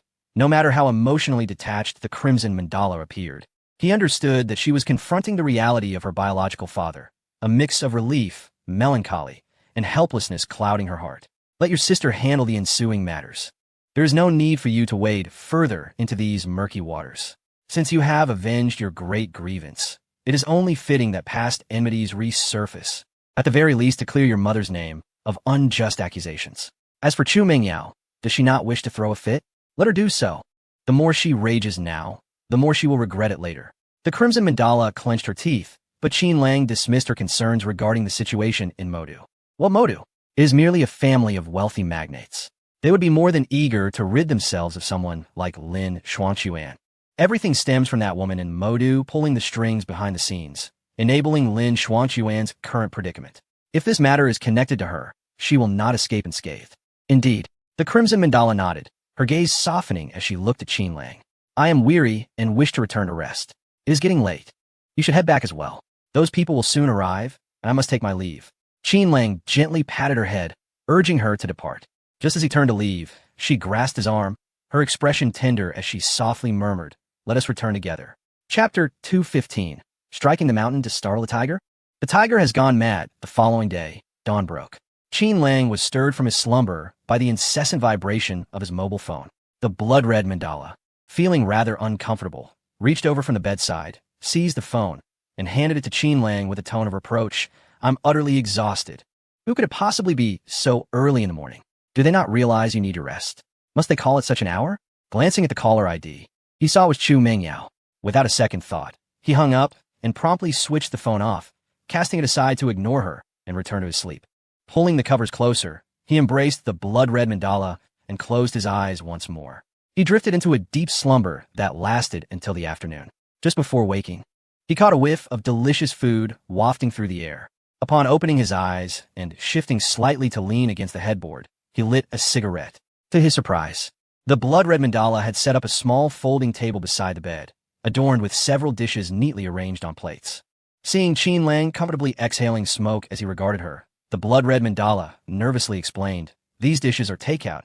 I can't cook. Just eat a bit to fill your stomach." As a professional assassin, she could handle a knife to stab someone, but using a spatula was entirely beyond her skills. Therefore, she had ordered a few takeout items, plated them, and attempted to present them as home-cooked meals. If caught, she would simply have to confess. It's not about who made it, it's the thought that counts. Qin Lang remarked with a playful smile, recalling how, when they first met, she had been eager to attack him with a knife. Who would have imagined that so little time had passed, and now he could sleep soundly in her home, only to awaken to the enticing aroma of a meal. Extinguishing the remaining half of his cigarette in the ashtray, Qin Lang turned to the table, ready to pick up a piece of pickled fish with his chopsticks, only to have the blood-red mandala intercept him with her hand, shaking her head and insisting, "Go wash your face and brush your teeth first, or you may not eat." Qin Lang raised an eyebrow in suspicion. Was it possible for an assassin to be so fastidious? In his view, an assassin should be accustomed to the rigors of life on the road. Sometimes they might go days without a proper meal, yet here she was concerned about dental hygiene before dining. Ignoring his doubts, the blood-red mandala brought him a bottle of mouthwash. Pressing it into his hands while she used a damp cloth to wipe away the numerous traces of lipstick from his face. Once the offending marks were gone, she felt a wave of relief wash over her. A rare sense of embarrassment bubbled within her. It was puzzling, as she was not typically the type to behave this way. Yet, the previous night, it seemed she had lost control, clinging to Qin Lang and leaving him adorned with lipstick stains. She resolved to never allow such an occurrence to happen again. It was utterly uncharacteristic of her. She was a proud, top-tier assassin after all. Next time, she absolutely must refrain from wearing lipstick. By the way, who was the inconsiderate person that called this morning?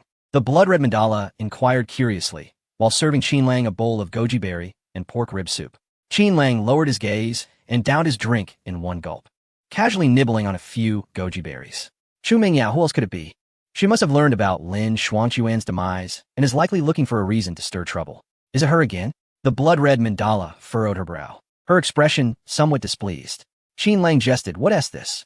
Are you thinking of taking action?" The blood-red mandala shook her head. "That wouldn't he do? As an assassin, I adhere to professional ethics. How could I kill without just cause? There must be remuneration first. Even I have to pay." Qin Lang scrutinized her eyes, attempting to uncover her thoughts, but the blood-red mandala remained steadfast in her reasoning. Others can be negotiated with, but regarding Chu Mingyao, as much as I dislike her, she seems to have some connection to my sister and is quite close to her. After a moment of hesitation, Qin Lang inquired, "What do you mean?" The blood-red mandala ladled another bowl of goji berry and pork rib soup and placed it before him, speaking slowly and deliberately. Additional payment is required. Coughing abruptly, Qin Lang nearly choked. The blood-red mandala rolled her eyes, slightly exasperated. I know this soup is nourishing, but do try not to rush it. An hour-long meal had already consumed 60 minutes. The term additional payment was repeatedly echoed as she ladled soup, reminiscent of a straightforward girl's demeanor, akin to a girl claiming a stomach ache while a boy merely suggests drinking hot water. Last night, Qin Lang had merely complained of sore waist. Yet he found himself coerced into consuming 5 bowls of the goji berry and pork rib soup. After the meal, the blood-red mandala resumed her tasks, tidying her attire and preparing her night gear while selecting her weapons from the wall. As Qin Lang prepared to leave, he cast a curious glance and asked, "So, do you have a mission tonight?" "Yes," she replied without looking back. "I'll inform my sister that I'm stepping out to temporarily soothe her nerves. Then I'll return to deal with Chu Mengyao." Her words left Qin Lang momentarily dumbfounded. "But I never mentioned anything about payment. Don't worry about the money. Just don't be anxious," the blood-red mandala replied, holding up a pure black night outfit. She turned back to look at him. "As long as you come by tonight, this mission will be worthwhile." Qin Lang, despite being a notorious villain, found himself somewhat taken aback by the situation. Why does it feel like the blood-red mandala is the real antagonist here? Not only does she disregard payment, but she also dares to covet my presence? No wonder she forced 5 bowls of soup down my throat. Time slipped by, and after calming the blood-red mandala's restless spirit, Qin Lang finally stepped outside. He had only made a jest, yet it seemed that Chu Mengyao had already taken the bait. Eliminating her would be a waste. Climbing into the waiting Maybach outside the community, Junzi drove steadily toward the address provided by Chu Mengyao. The Royal Dragon Bay Villa complex awaited him, with the gates to Chu Mengyao's home wide open, as if anticipating his arrival. "Is she expecting me to bring along a bodyguard? Why? Do you think that as a man, you should be concerned about being bullied by a mere girl?" Chu Mengyao scoffed lightly, casting a discontented glance at Junzi, who had followed her in. Her beautiful eyes, filled with a deep sense of grievance, fixated on Qin Lang. "Is it too crowded for you? Should I leave?" Qin Lang rose to his feet. Chu Mengyao, irritated, retorted, "Why the rush to leave? Are you feeling guilty? Or do you think your actions have left loose ends that you need to tie up?" Her words carried a tone of coercion, and her confident gaze reflected a shrewd understanding of the situation. Qin Lang chuckled, unfazed by her demeanor. He plopped back onto the sofa, crossing his legs with an air of casual interest. "Your tone suggests you've caught me in some wrongdoing. Please continue. Do not hold back. We are all friends here. No need for secrecy. Are you certain?" Chu Mengyao shot a glance at Junzi. "Aren't you afraid that your misdeeds might come to light?" She hesitated, as if hinting at something. "What about Lin? Qin Lang inquired. Are you suggesting that Lin Xuanquan's death is somehow linked to me?" He regarded her with an expression of incredulity. This reaction drove Chu Mengyao to the brink of exasperation. She had anticipated that Qin Lang would display anxiety, anger, or even threaten her. Yet his indifference caught her completely off guard, as if he were detached from any possible connection. "Qin Lang, do not push your luck. Others may be oblivious, but I am not. Lin Xuanquan's death was no mere coincidence. How could such a fortunate turn of events exist in this world? After you ensnared him for 12 billion, he suddenly passed away? Even if you did not orchestrate it, his demise is inextricably linked to you." Chu Mengyao's voice rose in fury, her anger surging within her. "So what do you mean? What do you want me to do?" Qin Lang replied nonchalantly, glancing at Yunzi, who stood ready at the side. If outsiders were to witness Junzi's demeanor, they might believe he was tense, poised to intervene and restrain Chu Mengyao. But Qin Lang knew better. Junzi was not anxious, but rather focused, intent on absorbing every detail like a diligent student ready to take notes. "Apologize to me for the things you did in the past. Otherwise, I will divulge everything I know to my connections at the precinct." Chu Mengyao glared at Qin Lang, her rage boiling over. "You are unafraid of your own people knowing your misdeeds, yet you fear the righteous? I warn you, think carefully before you decide. If I call that person, even your connections will not prevent an investigation." Qin Lang shook his head. "A paragon of integrity. Yet you speak as if you were a reckless fool. As for the identity of that individual, it is evident without much contemplation that this Na-ve fool can only be Chun Ziki. In the original narrative, Chun Ziki shares a notable relationship with Chu Mengyao, and their connection runs quite deep. Unexpectedly, in a bid to restore her dignity, Chu Mengyao summoned even Chun Ziki, indicating her thorough preparation. Qin Lang, Do not be so arrogant. For the sake of money, you disregard human life. What distinguishes you from those malevolent individuals who seek wealth through deceit? Chu Mingyao sprang to her feet, her fury igniting, her chest heaving with agitation, her breath quickening. It was as if a volcano was on the verge of eruption. With ash billowing forth, she could no longer endure it. Seizing the intercom concealed beneath the sofa, she pressed a button. Before long, a female bodyguard from the Chu family arrived, escorting Chunziki, who was dressed in civilian attire. This bodyguard had once been Chunziki's colleague, and after her retirement, due to certain circumstances, she was recruited by Chu Mingyao to serve as her protector. Today, she was there to confront Qin Lang, with all preparations meticulously arranged. Prior to Qin Lang's arrival, arrangements had been made for her bodyguard to take Chunziki aside for a nostalgic chat. Seeing Qin Lang stubbornly silent, she directly invited Chunziki over, thereby commencing a blatant threat. Yeah, what do you mean by this?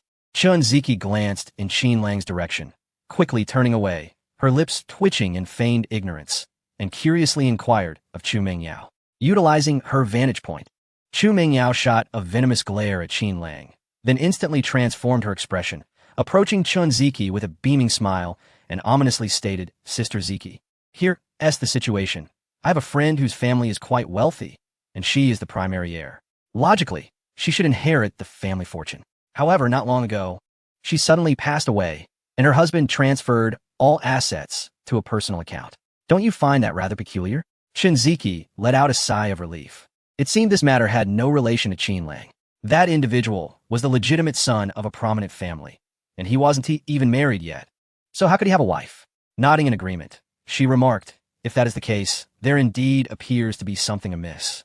A possibility of foul play for financial gain. Chu Mingyao grew anxious again, but my friend's husband has considerable influence. And what of it? Influence does not exempt one from accountability for their transgressions. Yao, do not be frightened. Are there any further clues? Just tell me directly. If there are sufficient leads to uncover the truth, I will certainly reveal the reality to your friend. Chunziki asserted with utmost seriousness. However, Chu Mingyao was left dumbfounded. Were there any other clues? None. This was all a fabricated tale, a carefully constructed narrative intended solely to intimidate Qin Lang.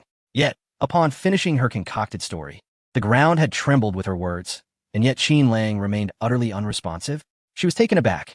What was to be done next? Was she truly going to expose Qin Lang? Surely, it hadn't reached that point yet. She suspects that Lin Xuanquan's death is somehow related to Qin Lang, sensing an underlying mystery, yet she lacks the crucial evidence to substantiate her claims. Moreover, her intention is not to imprison Qin Lang. Rather, she merely wishes to intimidate him into apologizing and refraining from further bullying her. Yeah, what about the follow-up? Why are you silent? Is there something you find difficult to disclose? Do not fear. I shall keep your information confidential, Chunziki encouraged gently. Chu Mingyao stammered, caught in a dilemma. This is not the way to intimidate. You wish to expose me, did you not? Unable to continue? Qin Lang sneered, continuing, very well, if you choose silence. I shall speak for you. Lin Xuanquan's death is indeed linked to me. Before he died, I deceived him out of 12 billion in substantial funds, leaving him in crippling debt. It was not suicide due to his debts. Rather, it was I who orchestrated his demise. Just last night, I was with the assassin, witnessing Lin Xuanquan's heart being pierced by a dagger. Chapter 216. Qin Lang is actually upholding justice. What is this? Qin Lang has just revealed everything. Even Chu Mingyao, faced with such a situation, found herself momentarily bewildered. She had employed various tactics, subtly threatening him, all in hopes of instilling fear in Qin Lang and redirecting the conversation to provide Chunziki with an opportunity to exit gracefully. Surely, if she remained obstinate in her silence, who among her father or Lin Xuanquan's secretary would dare to offend Qin Lang? Who would even know of the connection between Qin Lang and Lin Xuanquan? After investing so much time and effort into her schemes, all she desired was to find a weakness in Qin Lang, compelling him to admit his wrongdoings and apologize for his past misdeeds. Who could have anticipated that Qin Lang would self-destruct in such a manner? Not only did he reveal his connection to Lin Xuanquan, but he also admitted to hiring the assassin. Chu Mingyao was left dumbfounded. What nonsense are you spouting? She exclaimed angrily at Qin Lang, thinking he might be panicking and taking all the blame upon himself. Simultaneously, she glanced at Chunziki, seeking her reaction. Chunziki's expression was one of conflict. Clearly at a loss, her mind a muddled mess due to Qin Lang's shocking revelations. I have said all that needs to be said, and what should not have been said, I have also divulged, Qin Lang scoffed, fixing his gaze upon Chu Mingyao. Fate tends to favor beautiful women. The world is bound by such norms. Consider the 2 millennia-old corpses unearthed in the western regions, one of which was dubbed the beauty of Lulan. Were it not for your exquisite beauty, you would have already faced the retribution you deserve. His eyes bore a cold, aggressive intensity. Beauty? Indeed, Chu Mingyao was a stunning girl. Otherwise, how could she have been cast as the leading heroine in Chun Ping'an's script? Nevertheless, his decision to spare her life stemmed not solely from her looks, but also from the fact that her actions today had not yet crossed the threshold of madness. He merely wished to intimidate him into offering an apology. Even with Chun Ziki summoned, it was not a desperate gambit. Rather, it was a subtle maneuver aimed at coercing him into submission. Fortunately, Chu Mingyao had left him a path of retreat today, refraining from any outright confrontation. Otherwise, what a beauty. He had already shown a modicum of kindness towards Chu Mingyao, whether within the Chu Corporation or regarding the matter involving Lin Xuanquan. Both parties had benefited. Admittedly, he had his own moments of bullying, but that was inconsequential. Should Chu Mingyao cling solely to her grievances, disregarding the benefits, and relentlessly seek to make his life miserable, even the most exquisite beauty of the Dragon Kingdom would meet her demise. A harsh word followed by a compliment on her beauty. A classic case of giving a stick and then rewarding with sweet dates. He had struck hard, yet not entirely obliterated him. A sliver of opportunity remained, contingent upon Chu Mingyao's own actions.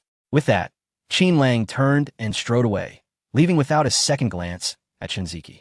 Junzi trailed behind, muttering softly, still grappling with the lessons imparted by Master Qin, his understanding only half formed.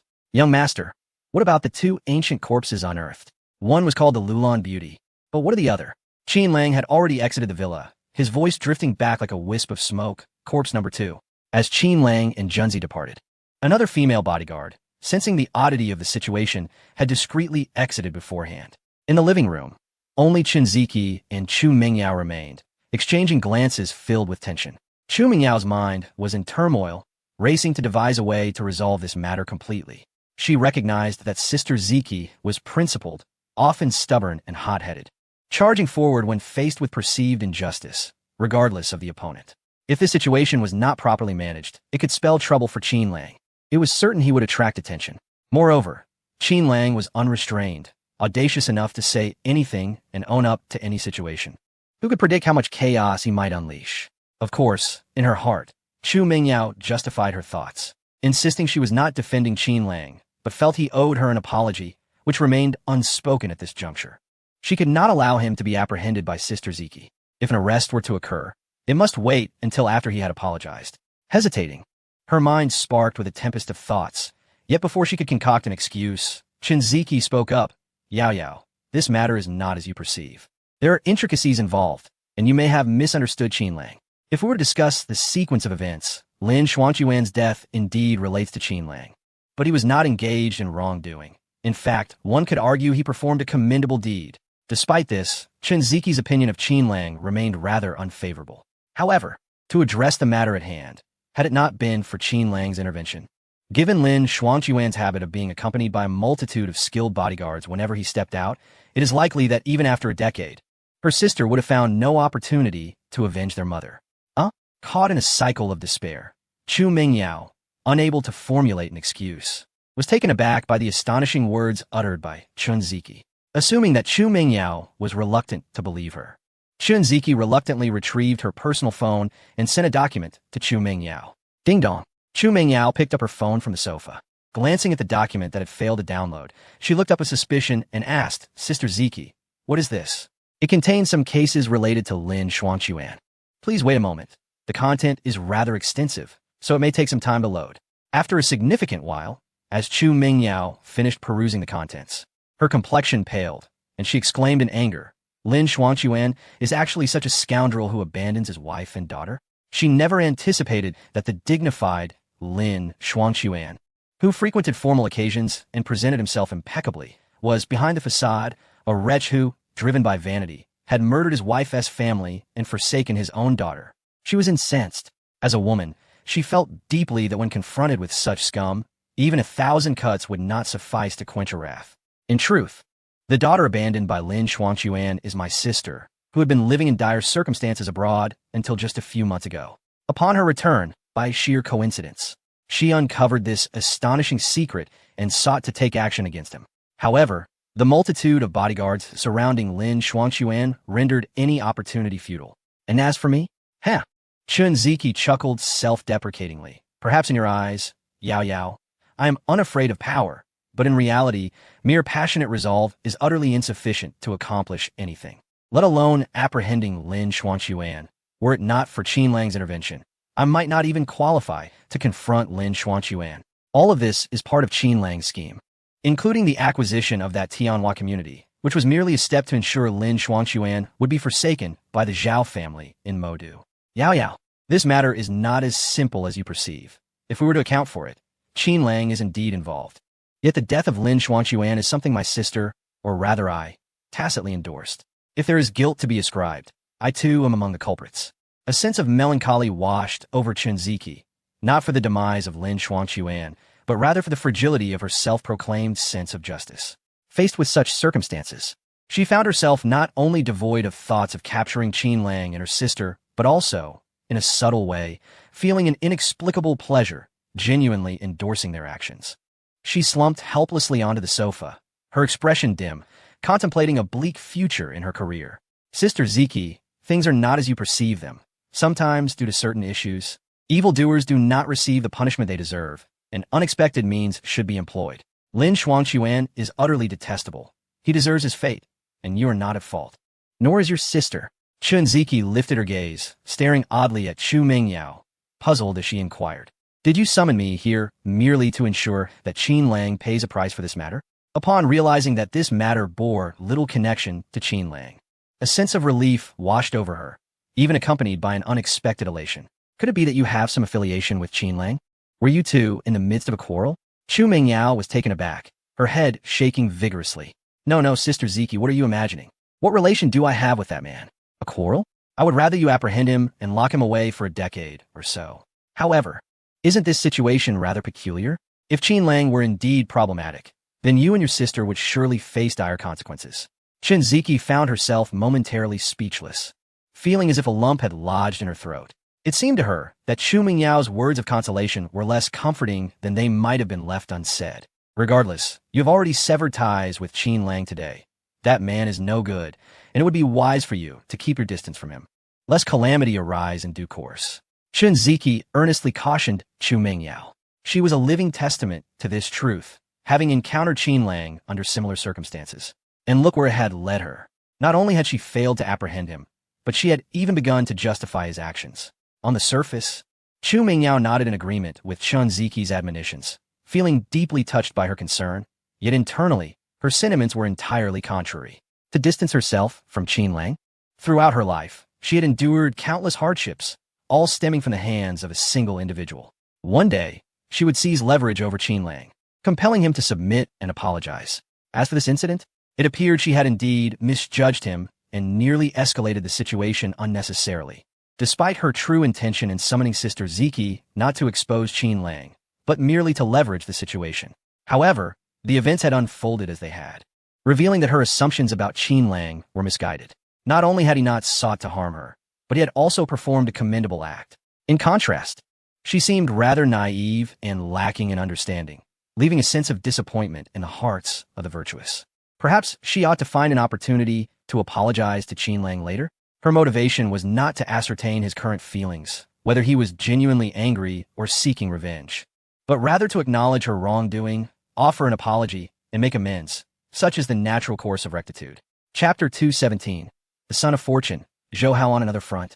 After departing from the Chu family villa, Junzi drove with an air of unease, frequently inquiring, "Young master, should we arrange for someone to keep watch over Miss Chu?" Given her demeanor today, it seems she does not genuinely wish to expose the matter. Otherwise, she would not have concealed certain details from you. No need to keep watch over her. There is no point in wasting resources on her at this juncture. Chu Mingyao has done all that is necessary. Now we simply await the situation to unfold further. Spending every moment fixated on her would be imprudent, would it not? As Junzi aptly noted, had Chu Mingyao truly severed ties today, the outcome would have been irrevocably altered. First, Make a trip to Tianhai University to bring Professor Zhou along. And together we shall head to the mine, where Zhou Hao is located for a final round of negotiations. We must ascertain whether he has had a change of heart after enduring losses for such a long time. From the director of the orphanage, he sensed something amiss. The situation seemed to be developing gradually. It is imperative that matters with Zhou Hao are resolved in advance to avoid any time-sensitive complications that may arise later. He must not be caught off guard, as that could lead to chaos. Junzi acknowledged with a sound, driving steadily towards Tianhai University in a Maybach. Upon arriving at the school gate, he picked up the stunning Professor Zhu, and then they proceeded to the dark mine where Zhou Hao was situated. In a private booth of a tea restaurant, Zhou Hao, sporting a neat crew cut, arrived under the protection of bodyguards from the mine. He was neither strikingly handsome nor particularly charming. One could only describe him as ordinary.